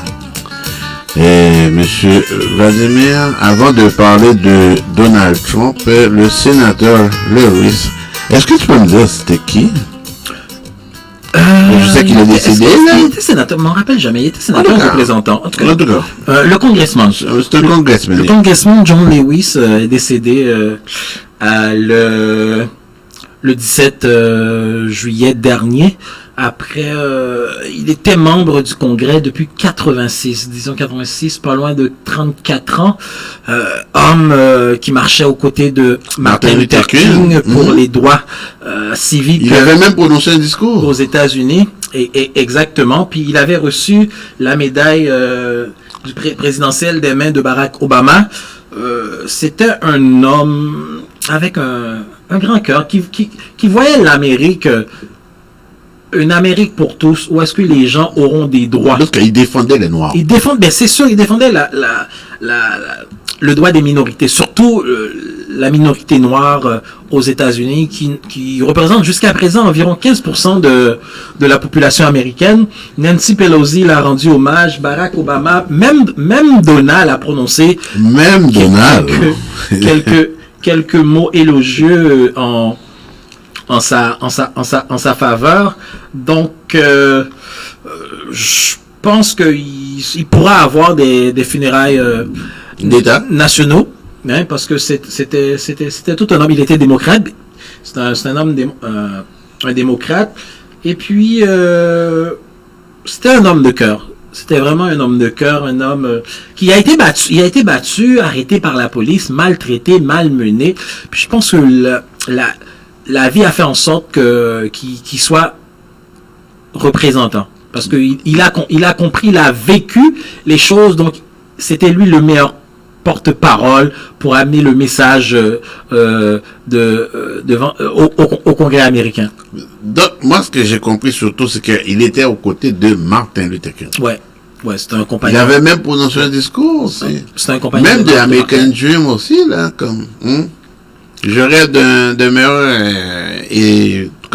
État en Amérique, là, comme Harvey Dream, là. Oui, c'est ça. Le fameux Harvey Dream de Martin Luther King. Lui aussi, il était là-dedans aussi, là. Ben oui, il était là lors de ce discours-là. les États-Unis, bon, un peu partout dans le monde... C'est un homme de conviction, quand même. Il a commencé jeune. Oui. Lorsqu'on parle de Martin Luther King, c'est... Quoi, il est décédé en 68, c'est Martin Luther King, quand même? 68, 65, oui, environ 2 2 ans après la mort, ou pas loin après, dans la même période de Kennedy.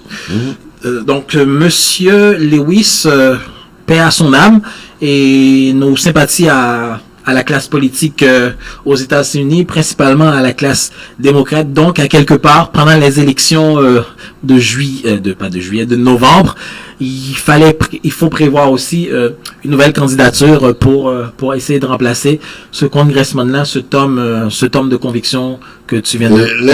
Les nouvelles de Donald Trump, à part qu'il porte maintenant un masque, puis ainsi que sa femme également qui porte un masque. Quelles sont les nouvelles cette semaine? Tu sais que sa nièce a sorti un livre, hein? Ah, mais il y a toujours des nouvelles, c'est pour ça que je te demande quelles sont les nouvelles. Comment que ma famille a créé l'homme le plus dangereux des États-Unis. De la planète. Il n'y a rien d'autre, là. Donc, lorsqu'on parle de l'homme le plus important du monde. Ce n'est pas un de pique, sa nièce.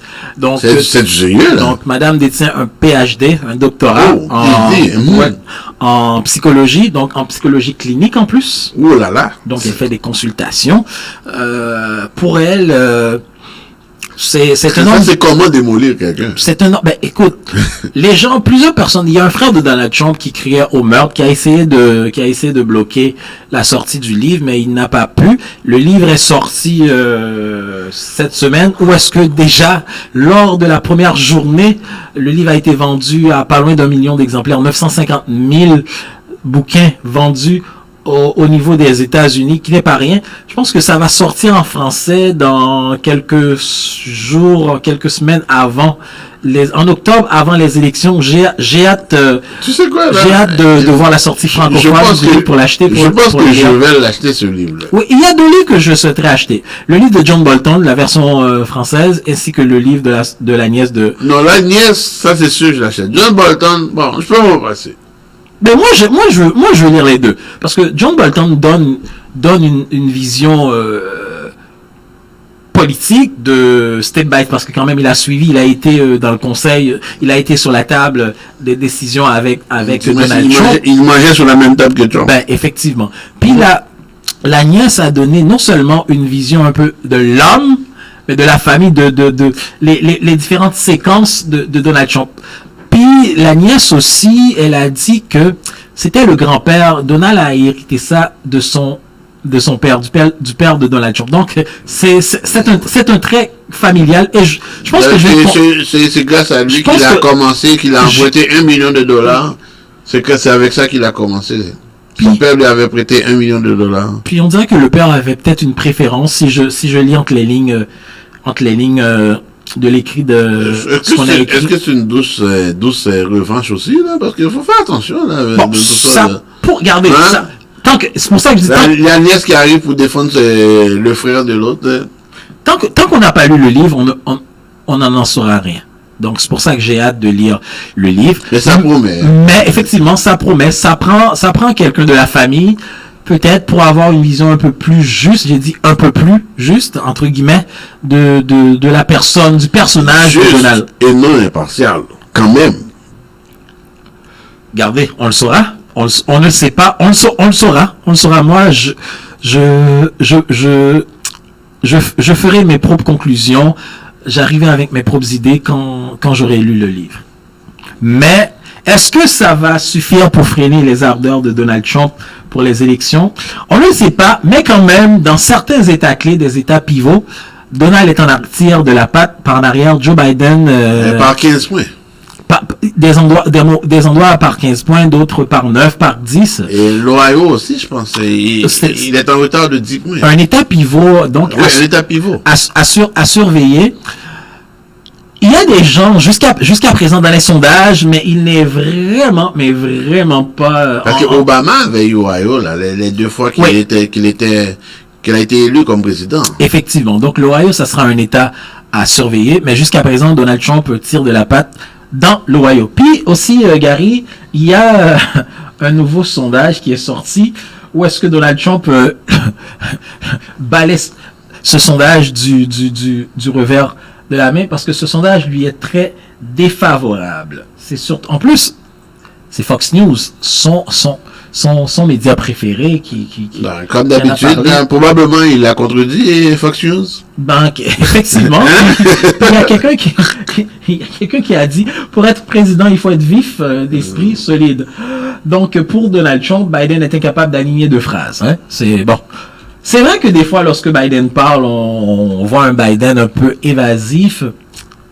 Mais est-ce qu'on va juger une personne qui ne parle pas nécessairement de la bonne façon, ou quelqu'un qui est peut-être fêlé? Parce que ce sont aux Américains de décider de cela. Donc, le 3 novembre prochain, les Américains auront une décision sérieuse à prendre, à savoir, est-ce qu'ils vont renouveler Donald Trump pour un autre 4 ans, ou est-ce qu'ils vont le tasser de la Maison-Blanche et le nouveau locataire sera Joe Biden. Donc, ça sera...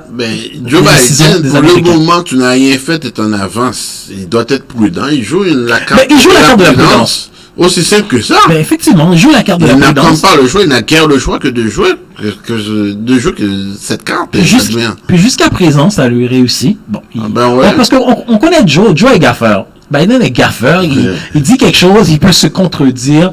Joe est gaffeur. Peut-être qu'il a très silencieux. Peut-être qu'il a compris ça, ou peut-être son entourage a compris ça. Il a dit, Joe, calme-toi, ne fais pas de déclaration. Quand tu sors, quand tu vas dans les lieux publics, porte ton masque. Jusqu'à présent, on l'a vu, c'était lui qui a toujours porté son masque. Bon, jusqu'à présent, Joe, Fauci, le docteur Fauci, c'est un homme que je respecte. C'est un homme de caractère. Beaucoup.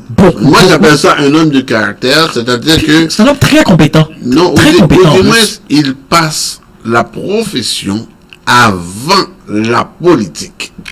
Ça, c'est extrêmement important, là, ce que je viens de dire, là, Vladimir. Le rôle de la santé publique, Gary, c'est ça, c'est la protection des gens. Tu t'occupes des gens de ton pays, des gens de ton territoire, pour les garder en vie. Et tu ne fais pas de politique. Non, mais effectivement. Puis... C'est ce qu'il a fait, le docteur Fauci. Mais effectivement. Ça veut dire, moi, la politique, c'est pas de mes affaires. Moi, je suis un médecin, je suis là pour sauver des vies. Ben, absolument. Il est très conséquent à lui-même. Puis c'est clair, puis... Et je le félicite. Ben, c'est un homme de conviction, parce que des hommes de conviction sur cette planète-là... Il n'y en a pas beaucoup. Honnêtement, là, il n'y en a pas beaucoup. Il n'y en a pas beaucoup, et puis... je pense qu'un Donald Trump, ça prend quelqu'un de caractère pour... Il n'aime pas ça, mais ça prend de caractère pour... Ben, il faut le défier. Il faut le défier. Mais il n'aime pas ça, ça dépend qui. Si Kim Jong-un ou Xi Jinping ou peut-être Poutine... Quelqu'un d'autre dans notre pays, c'est tout à fait normal, Vladimir. En parlant de Xi Jinping, comme tu viens de mentionner, et la Chine...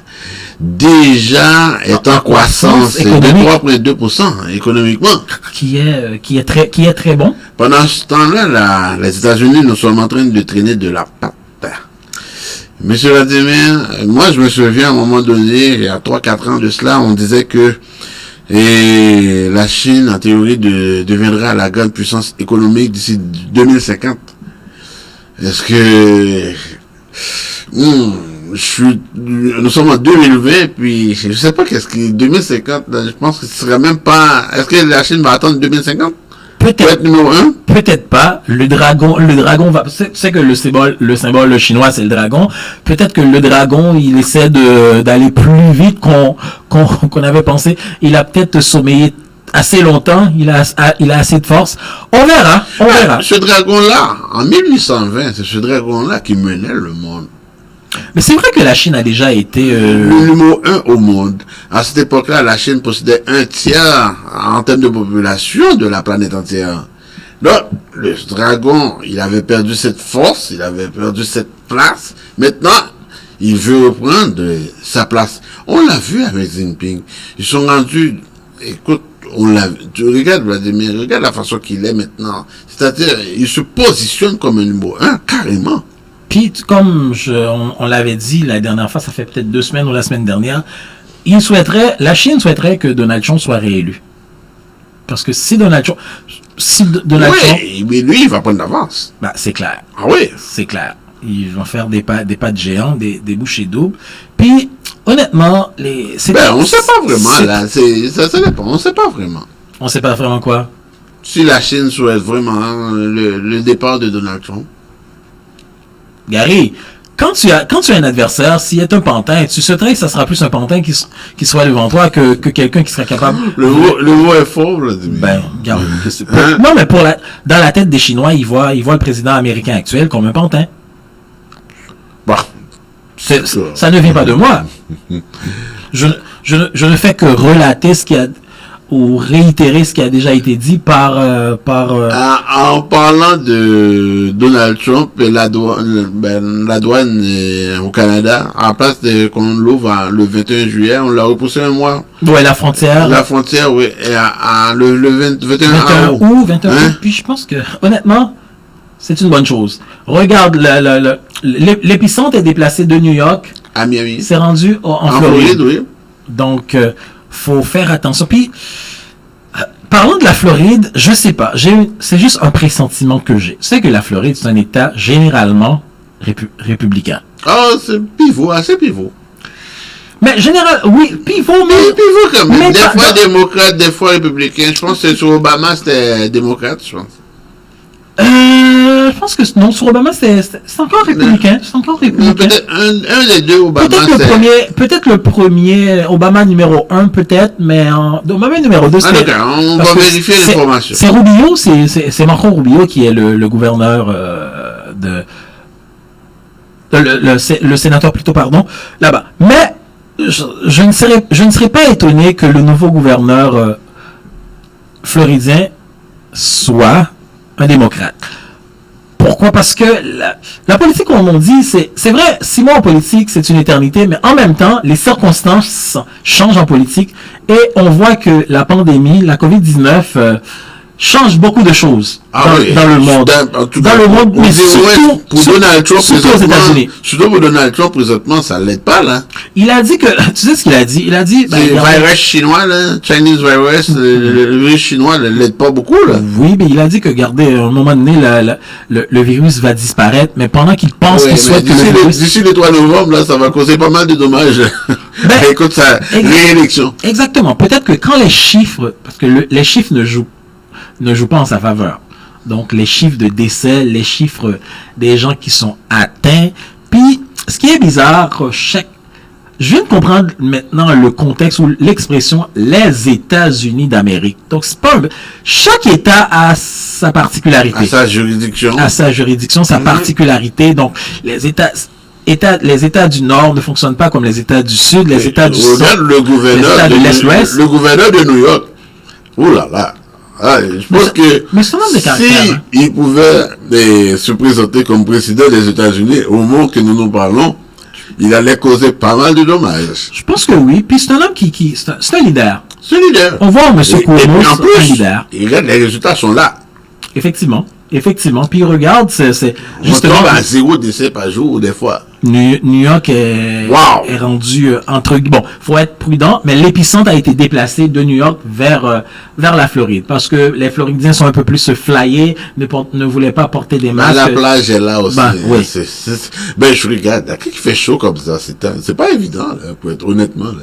Non, mais on n'empêche pas nécessairement les gens d'aller à la plage. On dit de garder les distances. C'est ce qu'on dit. C'est une question de distanciation. En tout cas, même à Montréal, je regarde pendant qu'il fait chaud présentement, là, ce que j'ai vu, je n'ose pas le dire à la radio, mais des petites parties de 30-40 personnes, j'en ai vu, là. Gary, c'est sûr que... J'en ai vu, puis je regarde ça, puis excuse-moi l'expression, en toute sincérité, j'aime pas ça. Gary, il faut comprendre une chose. Je pense que les gens lucides, entre guillemets, n'aimeront pas ça. Mais tu sais que dans toute chose, il y a toujours un mais. Mais les gens n'ont pas l'habitude... Dans toute loi. Toute règle a son exception. Oui. Les gens, surtout les gens au Québec, n'ont pas l'habitude de rester confinés. Ça a un problème, a un impact sur la santé. C'est pas juste au Québec, là, Vladimir, là, c'est partout dans le monde, là. Effectivement, partout dans le monde. Mais le Québec, étant donné qu'on connaît le froid, on aurait pu dire il y a une chose qui nous garderait, mais même quand il fait froid, les gens sortent pour aller se défouler de la semaine de travail, faire des défoulements. Il y a une chose qui est sûre au Québec, le froid ne nous empêche pas de sortir. Non, mais justement, c'est là où je moins suis. 30 et moins 20, à un moment donné, là, si à chaque fois il fait moins 20, moins 30, on décide de rester à la maison, on ne sortira jamais. Ben, en tout cas, toutefois, on a une nouvelle façon de fonctionner. Mais ce serait la nouvelle façon de fonctionner, ce serait la nouvelle façon de vivre. Mais elle ne conviendra pas. Tu es d'accord qu'elle ne convient pas à tout le monde. Regarde ce qui s'est passé en Beauce en fin de semaine. En Beauce? Oui, la manifestation dont on a parlé en début d'émission. Ben, les autres, ils ont dit qu'ils ont 0 décès. Ils disent, nous autres ici, on n'a pas de Covid-19 ici, on a 0 décès. Donc, on n'a pas besoin de porter un masque. Ben oui. Tu sais c'est quoi le problème avec l'être humain? Oui, c'est quoi le problème? Tant que ça n'arrive pas dans ta cour, ça n'existe pas. Pour ne pas philosopher, l'ignorance amène de la vérité. Comme disait l'autre, Platon. Bon, exactement. On ne va pas rentrer là-dedans, là, pour faire comme les Haïtiens, là, qui aiment philosopher, là. Hein? Je m'abstiens de commentaires. Bon, continuons, Vlad. Fait que c'est ça, Gary, et puis faut être prudent, la Covid est sérieuse, donc portez votre masque, gardez la distance, puis, comme dirait l'autre, ça pourrait bien aller.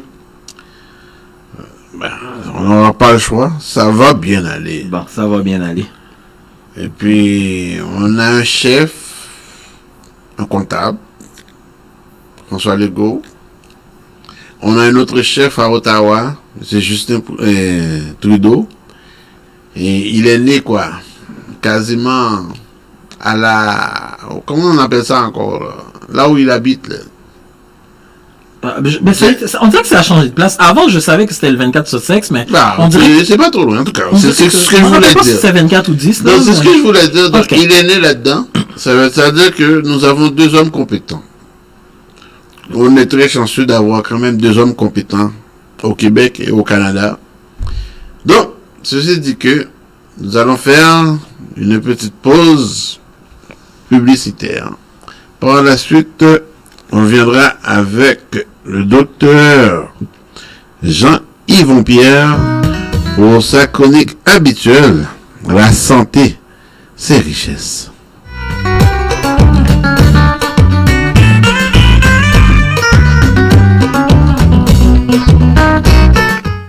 Ici Pablo Rodriguez, député fédéral de Marie-Merci. Je souhaite vous dire que les membres de mon équipe et moi, on est là pour vous. Le gouvernement a adopté de nombreuses mesures pour faire face à la crise de la COVID-19. Il y a des mesures pour nos travailleurs, nos familles, nos entreprises. Enfin, pour en savoir plus, je vous invite à communiquer avec nos bureaux au 514-353-5044. On va passer à travers ceci ensemble. Mes amis, affaire Covid-19 là, c'est un bail sérieux. En pile, mon ap mouri. Faut que nous suivions conseil autorité. Pour nous pas prendre Covid-19 là, c'est laver mes nous en pile. Pour nous pas bailler l'autre monde Covid-19 là, c'est chita la caille nous. Si nous pas gagner pour nous aider famille nous, c'est chita la caille nous. Covid-19 là dans la rue, tant pris souple, pas marcher avec. Autorisé et payé par Emmanuel Dubourg, député fédéral de Bourassa. 514-323-1212. Ex-Wash. Voulez-vous éviter toutes les traces du coronavirus? Essayez ce nouveau produit, Ex-Wash. Ex-Wash permet un lavage des mains impeccable. Ex-Wash tue tous les virus et combat même le corona. Pour un nettoyage en profondeur, Ex-Wash, c'est la solution. Pour vous le procurer, composez le 514-552-6080. 514-552-6080. Ex-Wash. C'est exact. Oh ouais! Megameuble.com. Vous voulez économiser? Vous voulez vraiment économiser? Venez nous voir chez Megameuble. On a tout pour la maison. Salon, chambre, cuisine, appareils électroménagers, matelas, meubles pour enfants. On a tout pour la main. À de bons prix. Megameuble, c'est la solution. Megameuble, sur l'Angelier, coin Bombardier à Saint-Léonard. Megameuble.com.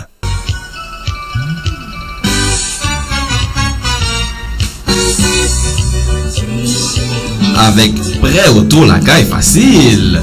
Prêtautolacayefacile.ca. avec l'Hélène. Effectivement, avec l'Hélène, l'une de nos animatrices ici même à l'émission L'Heure Vertière au 1570 AM. Que vous ayez un mauvais crédit, aucun cas refusé. Approbation garantie à 100%.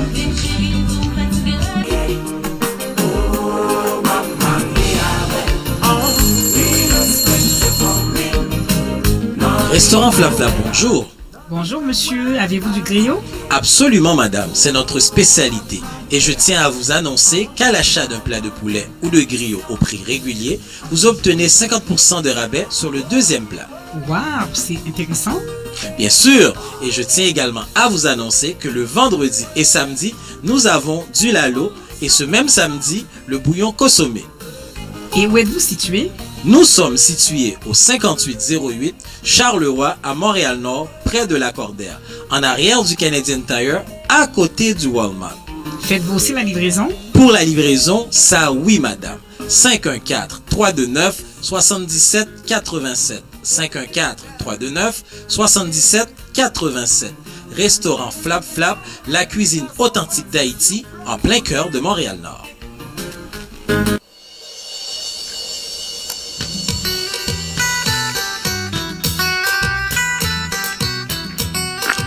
Et on s'en va directement en Haïti avec le docteur Jean-Yvon Pierre, avec sa chronique habituelle, la santé, c'est richesse.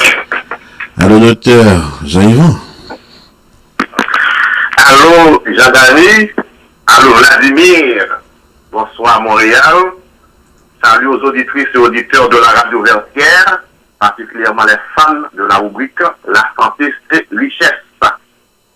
Une rubrique patronnée par Mon Argent, Mon Comptable de M. Jean-Gary Cadet, comptable professionnel agréé pour tous vos besoins en comptabilité, fiscalité et impôts. Montréal, Québec, téléphone 514-605-6224. La santé, c'est richesse, vous est présentée par Dr Jean-Yvon Pierre, docteur en médecine chinoise et acupuncture, ingénieur agronome, avec la collaboration de Hérodia Lazare et Rosibad Pierre. Aujourd'hui, nous allons parler de l'importance de l'examen clinique et des examens de laboratoire. Pour aboutir à un diagnostic et élaborer un plan de traitement pour ces patients, le médecin pratique un examen médical qui comporte deux étapes fondamentales: l'examen clinique et les examens de laboratoire. L'examen clinique est pratiqué au niveau de la clinique, de la salle de consultation, de l'hôpital ou du centre de santé, directement sur le malade et ne nécessite aucun recours à des analyses de laboratoire ou des instruments infectieux. Il permet donc de décrire l'état de patient à partir de données d'observation clinique. C'est pour cela qu'au niveau de la clinique, le médecin a déjà une bonne idée, ou du moins 75% de ce qui se passe au niveau de ce patient-là, même s'il doit référer le patient pour des examens de laboratoire. Et cet examen se fait suivant diverses méthodes telles que la palpation, qui consiste à toucher diverses zones du malade à la recherche d'une anomalie, d'une inflammation, d'une grosseur suspecte générale. Il y a également l'auscultation, l'action d'écouter les sons et les bruits du cœur, des poumons et d'autres organes avec le stéthoscope. L'examen clinique peut aussi contenir l'observation de la peau pour détecter certaines maladies, dont les allergies ou d'autres affections cutanées. L'observation des muqueuses buccales et oculaires, par exemple, peuvent révéler une anémie. L'observation de la langue peut révéler une maladie. Par exemple, une langue noire est un signe du mauvais fonctionnement du système digestif. L'observation des ongles, par exemple des ongles cassants et fragiles, sont les conséquences d'une carence en fer, d'une carence en zinc ou d'une carence en vitamine B. Et de même que la prise des signes vitaux, que ce soit la température, la tension artérielle, ça permet de révéler l'état général du corps du patient. Et quel est donc le rôle des examens de labo? Les examens de labo sont réalisés pour confirmer une maladie. Parmi les milliers de tests qui existent pour diagnostiquer les maladies, ce serait vraiment un travail énorme et difficile et presque impossible de recommander des centaines de tests pour un malade quelconque. Et comment le médecin parvient-il à choisir un ou deux ou plus de tests pour faire son diagnostic? La réponse est la suivante, en tenant compte des résultats de l'examen clinique, des observations, de la palpation, de l'interrogatoire qui se font au niveau de la clinique. Par exemple, les muqueuses oculaires et buccales qui sont blanchâtres font penser à l'anémie et le médecin ordonne un examen d'hémogramme complet. De même, la palpation abdominale qui révèle une douleur au niveau du cadran supérieur droit, ça fait penser à un problème au niveau du système hépatobiliaire, une cholélithiase, et le médecin va ordonner une sonographie abdominale au niveau de la vésicule biliaire et du foie. Dans les régions reculées d'Haïti, où les techniciens de laboratoire sont rares et même inexistants, les examens cliniques peuvent suffire et bien souvent suffisent à diagnostiquer certaines maladies. Sinon, ils peuvent au moins mettre le médecin sur la piste du problème. Le médecin peut ainsi demander des examens complémentaires pour établir le diagnostic. Alors, si vous avez tous les symptômes de la maladie de COVID-19, on n'a pas besoin d'examen de laboratoire. Le médecin, disons, n'a pas besoin obligatoirement de l'examen de laboratoire pour avoir une suspicion du COVID-19 si tous les symptômes spécifiques caractéristiques de cette maladie-là existent, et cela est vrai pour n'importe quelle maladie. Et pour finir, songez que les informations divulguées au cours de cette rubrique le sont à titre éducationnel et informatif seulement. Ne peuvent remplacer en aucune façon une séance de consultation médicale. Pour toutes vos questions, n'hésitez pas à nous contacter par Messenger @Jean-Yvon Pierre, Facebook, ou par WhatsApp au numéro 954 616 36 95. Merci de votre fidélité et à la semaine prochaine pour une rubrique pareille, même heure, même fréquence. 1570 AM CJLV Radio Vertière à l'heure de mon argent non comptable. Dans ce cas-là, docteur Jean-Yvon, comment on va faire pour différencier la grippe influenza de la COVID-19? Parce que les deux quand même se ressemblent. Exactement. C'est là que servir ce qu'on appelle le diagnostic différentiel. Il y a des symptômes qui sont vraiment similaires. Et par exemple, pour un même symptôme, le médecin peut penser à 10 ou 12 maladies. Mais il y a des symptômes spécifiques. Par exemple, dans le cas de la COVID-19, il y a l'anosmie, qui est la perte de l'odorat. Il y a l'adhésie, la perte du goût. Il y a ces courbatures-là, ces douleurs corporelles, et parfois la fièvre, associées à cette toux plutôt sèche, qui font penser à cette maladie du COVID-19. Donc, c'est l'association de symptômes. Parfois c'est facile, parfois c'est pas facile. Par exemple, une personne qui est atteinte de maladie en Haïti, courbature, qu'on fait mal, et fièvre intermittente qui disparaît le jour et qui est renforcée l'après-midi ou la nuit, et un goût amer dans la bouche, et puis fièvre, ça fait penser déjà à la malaria. Et le médecin, même si le médecin doit recevoir le malade chez un laboratoire médical, chez un laboratoire, il va déjà donner la chloroquine parce que le médecin est sûr à 90% qu'il s'agit dans ce cas-là de malaria. Docteur, en principe, c'est à quelle fréquence que vous suggérez que les gens devront faire des consultations? Je ne sais pas très bien. C'est à quelle fréquence que vous suggérez que les gens devront faire des consultations? En principe, tous les 6 mois. Tous les 6 mois pour être sûr que ça va bien. Et la fréquence annuelle n'est pas recommandée. Pourquoi? Parce que je connais des gens qui ont été à l'hôpital pour une consultation générale 6 mois avant, ou bien et 9 mois avant. Et après, quand la personne va à l'hôpital, on diagnostique chez lui ou chez elle un cancer déjà de stade 4, alors que 9 mois avant, il n'y avait aucun problème. Le problème et la situation là, c'est parce que certaines maladies évoluent vraiment de façon rapide. Et 9 mois avant, tout peut paraître normal. Et 9 mois après, il s'agit de la catastrophe. Donc, comme chez le dentiste, il faut aller aux 6 mois. Donc, il faut aller voir son médecin aux 6 mois aussi pour un bilan de santé. Exactement. C'est bon, Doc. Merci, docteur Jean-Yvon Pierre, et à la semaine prochaine. Merci. Même rubrique, la santé, c'est richesse. C'est richesse. Ok, à la semaine prochaine. La semaine prochaine. Et monsieur Vladimir,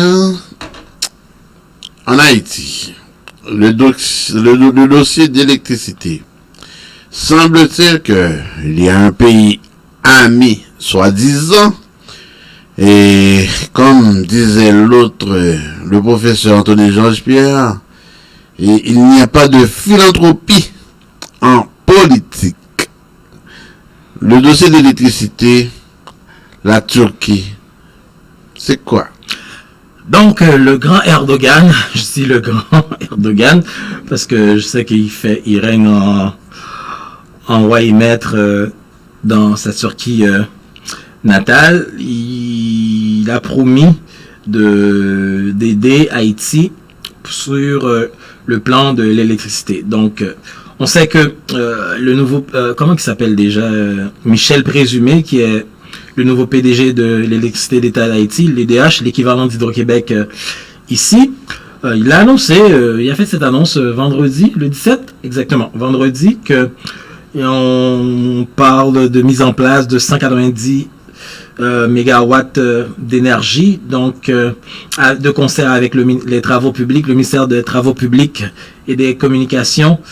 On va voir. Est-ce que, étant donné que le président Jovenel Moïse avait dit lors de son arrivée au pouvoir, il avait 2 ans pour électrifier Haïti. Ça fait déjà 4 ans, 3 ans. Mais en lisant l'article, Vladimir, il n'y a aucune signature. Effectivement.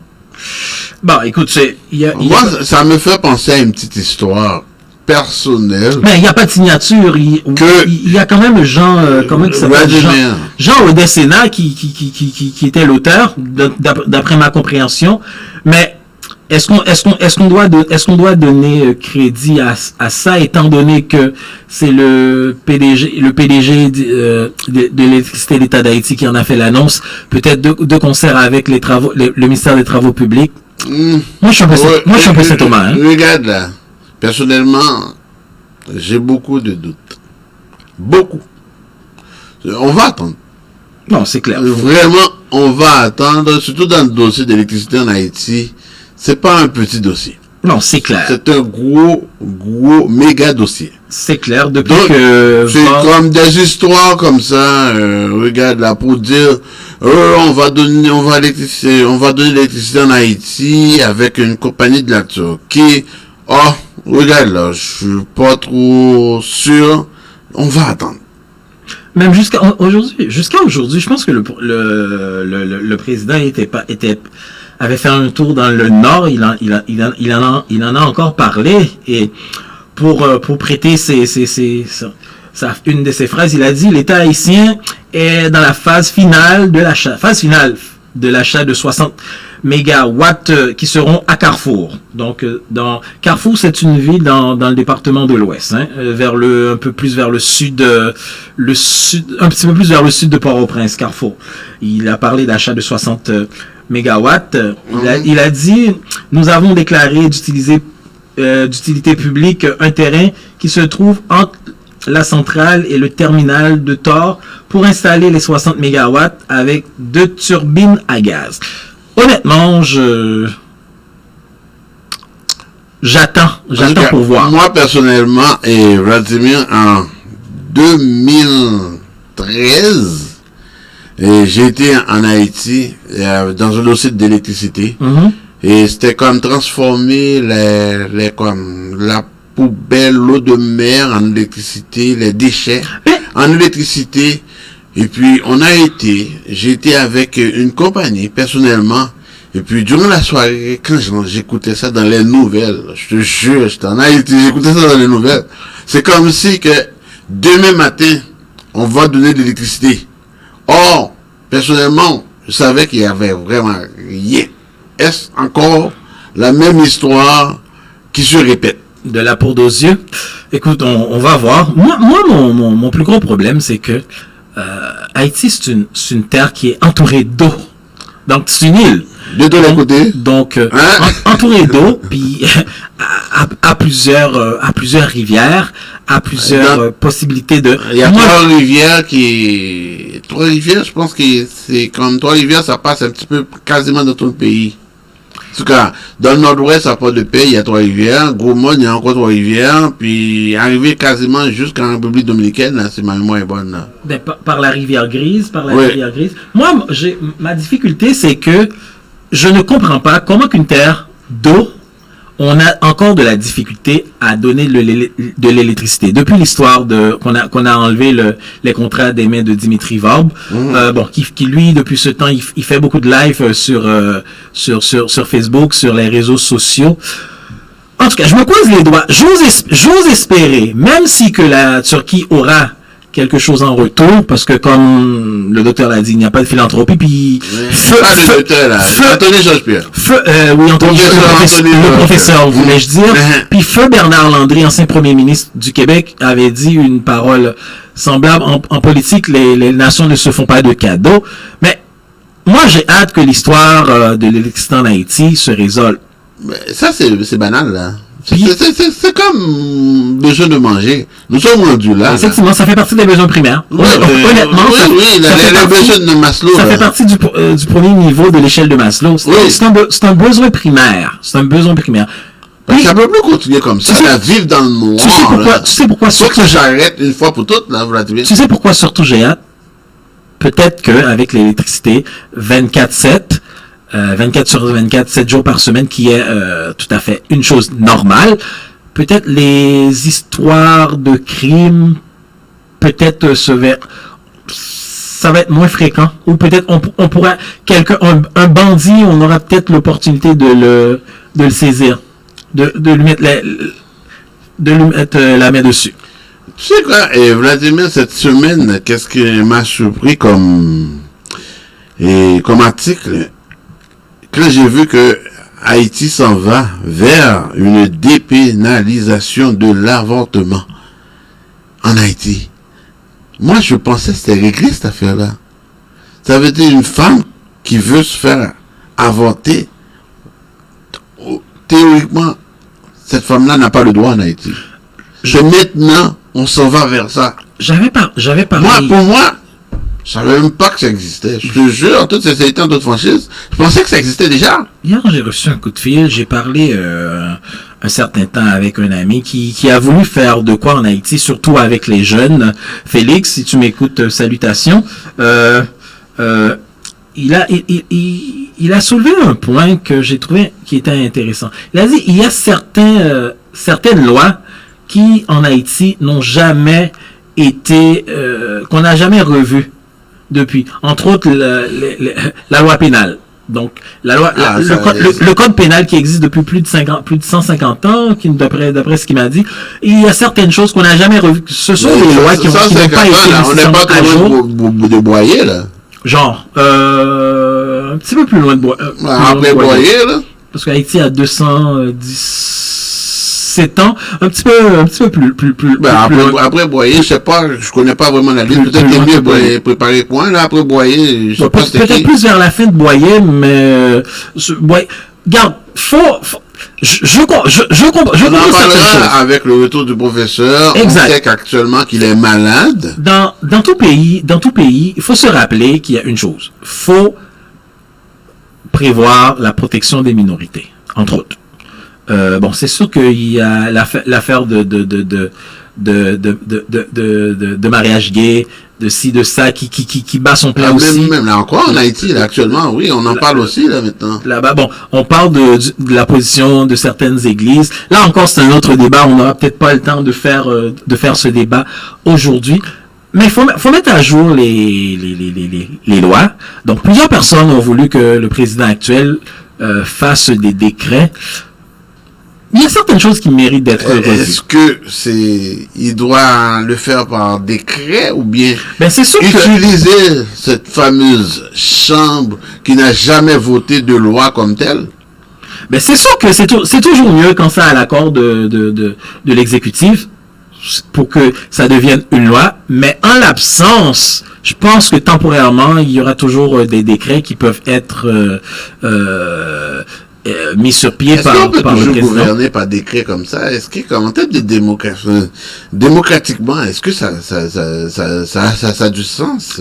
Moi, je te dirais que ça dépend de la vision de l'exécutif. Est-ce que pas de l'exécutif, je voulais dire, mais du législatif. Un législatif qui ne vote pas de loi non plus.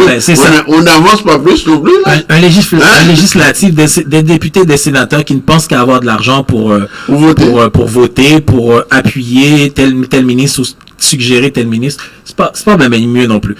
En absence d'un législatif caduc, absent, pour même moi, quand il était présent. Même quand il était présent. En effet, entre autres.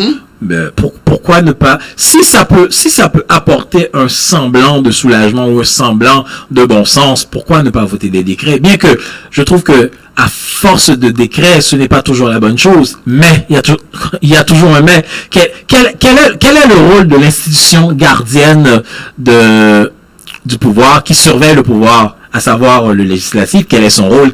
Est-ce que le législatif est là pour lui ou est là pour le bien-être du pays, pour le bien commun? Et la justice aussi. Exactement. Surtout la justice, là, en Haïti. En tout cas. Tu veux faire de ne pas en parler? Oui, parce que je dois te calmer. Non, je suis très calme. Il faut juste voir Haïti. Il faut juste prendre Haïti avec un grain de sel, une journée à la fois.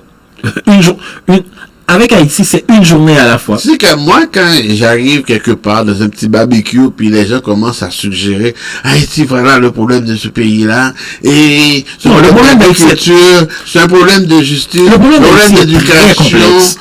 Non, c'est complexe, tu parles. Moi, à un moment donné, j'arrive pour dire, tu sais, quand on pose des questions A, B, C, D, et puis E, c'est toute la réponse. Toutes les bonnes, c'est question E. Moi, j'arrive toujours à la réponse comme question E, Vladimir. Toutes les réponses sont bonnes. Parce que la raison pour laquelle que je dis ça, effectivement, nous avons des problèmes dans la justice, dans l'éducation, et en finance, nous avons des problèmes partout. Tu sais, moi, en santé. Nous avons tellement de problèmes, on ne sait même pas par où commencer. La difficulté, c'est ça le problème. Gary, c'est que la difficulté, c'est que je trouve que les gouvernements haïtiens n'apprennent pas des autres peuples. Regarde, j'ai parlé tantôt de Cuba, là, qui a bien géré. Pourquoi qu'on n'apprend pas de certains peuples qui ont réussi dans des secteurs? Peut-être que si le problème ne peut pas être, si la solution ne peut pas venir de façon intégrale, mais au moins elle peut venir par séquence. Haïti pourrait s'inspirer de Cuba pour sa médecine, pourrait s'inspirer des pays scandinaves pour son éducation, regarde, il y a plusieurs pays où est-ce que Haïti pourrait s'inspirer. Peut-être pas nécessairement d'un pays exclusivement, mais il y en a plusieurs qui sont des symboles de réussite quand même. Et je me souviens que ça fait peut-être 10 ou 12 ans que j'avais rencontré le professeur et Anthony Georges-Pierre. À cette époque-là, honnêtement, les affaires d'Haïti ne m'intéressaient pas, là. Vladimir, tu sais. Et puis, étant donné que je savais l'expérience qu'il avait et non seulement du côté théorique, du côté pratique, je lui ai posé la question. C'est quoi vraiment le problème de ce pays? Il disait toujours, nous avons un problème d'une crise de leadership qu'il n'arrêtait pas de dire. Mais je ne comprenais pas vraiment qu'est-ce qu'il voulait dire par là. Mais maintenant, ça fait quelques temps, ça fait quelques années que je m'intéresse à ce pays. Puis de plus en plus, je commence à comprendre que nous avons un petit problème d'une crise de leadership. Non, c'est vrai. Comme il a dit, parce qu'à un moment donné, une crise de leadership, c'est quoi?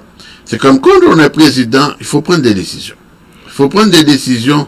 C'est que si le ministre qu'on vient de nommer, surtout quand on sait qu'en Haïti, la moyenne d'un premier ministre, c'est moins de 18 mois. Moins de 18 mois, là, comme moyenne. Ça veut dire que quand on arrive, on est pas mal précipité à faire d'autres choses que penser au pays. Donc ça veut dire qu'à chaque 18 mois, il y a un nouveau gouvernement. Ben c'est ça, la moyenne. Là, je pense que ça va diminuer là. Avec la motte l'avait augmenté à 18. Là au moment que nous parlons, c'est moins que ça là. C'est moins de 12 là. Bon, en tout cas.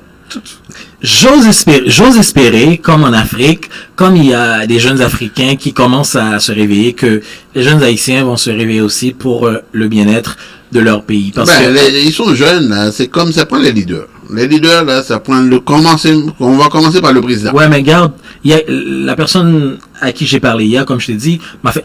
Le Rwanda, on prend toujours le Rwanda comme modèle. Paul Kagame.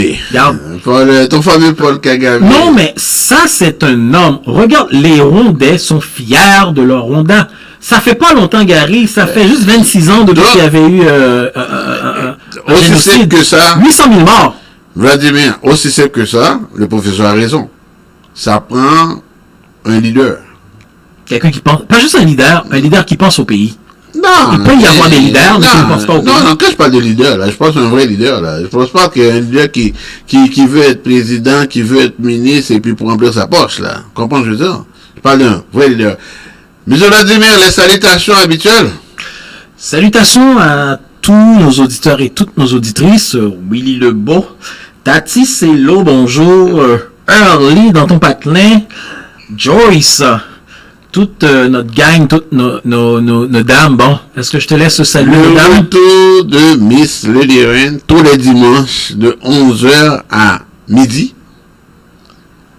L'Hélène, une femme la nuit, Maître Madoua, et que j'ai rencontré hier soir, qui nous a promis qu'elle sera de retour très bientôt en studio et pas au téléphone.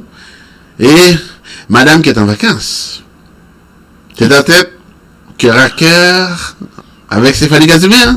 Et puis Marlène Tulus qui était là avec moi au studio. Encore une fois, merci madame. Puis salutations à toute notre gang. Hugues, tu l'as salué? Ah, bien sûr, c'était le Hugues Jean-Claude? Oui, Hugues. C'est sûr, les gens, nos amis de l'Afrique du Nord. Et Vladimir, c'est l'anniversaire de City Boy. Non. Que j'ai failli oublier. Foiré. Bonne fête, City Boy. Bonne fête, monsieur le DJ. Salutations à toi. Donc, une année de plus pour te maturer davantage. Une année de plus pour donner la bonne musique encore. Oui, hein? City Boy Show. Tous les dimanches de 13h à 14h, c'est quand même 22, 23 ans. Déjà 23. Donc il fait... déjà 23. Déjà un jeune homme, un homme. Ben oui. Donc, City Boy Show. En tout cas, bonne fête, santé et bonheur. Surtout, continuez de mettre de la bonne musique. Et ciao, et à bientôt. Et je lui dis aussi de mettre son masque. Oui, hein, surtout ces jeunes-là, là, c'est comme... C'est pas... Ok. Ok. Happy 50 compas. Knock knock. Richie, mi bon en porte là. Ouvert non.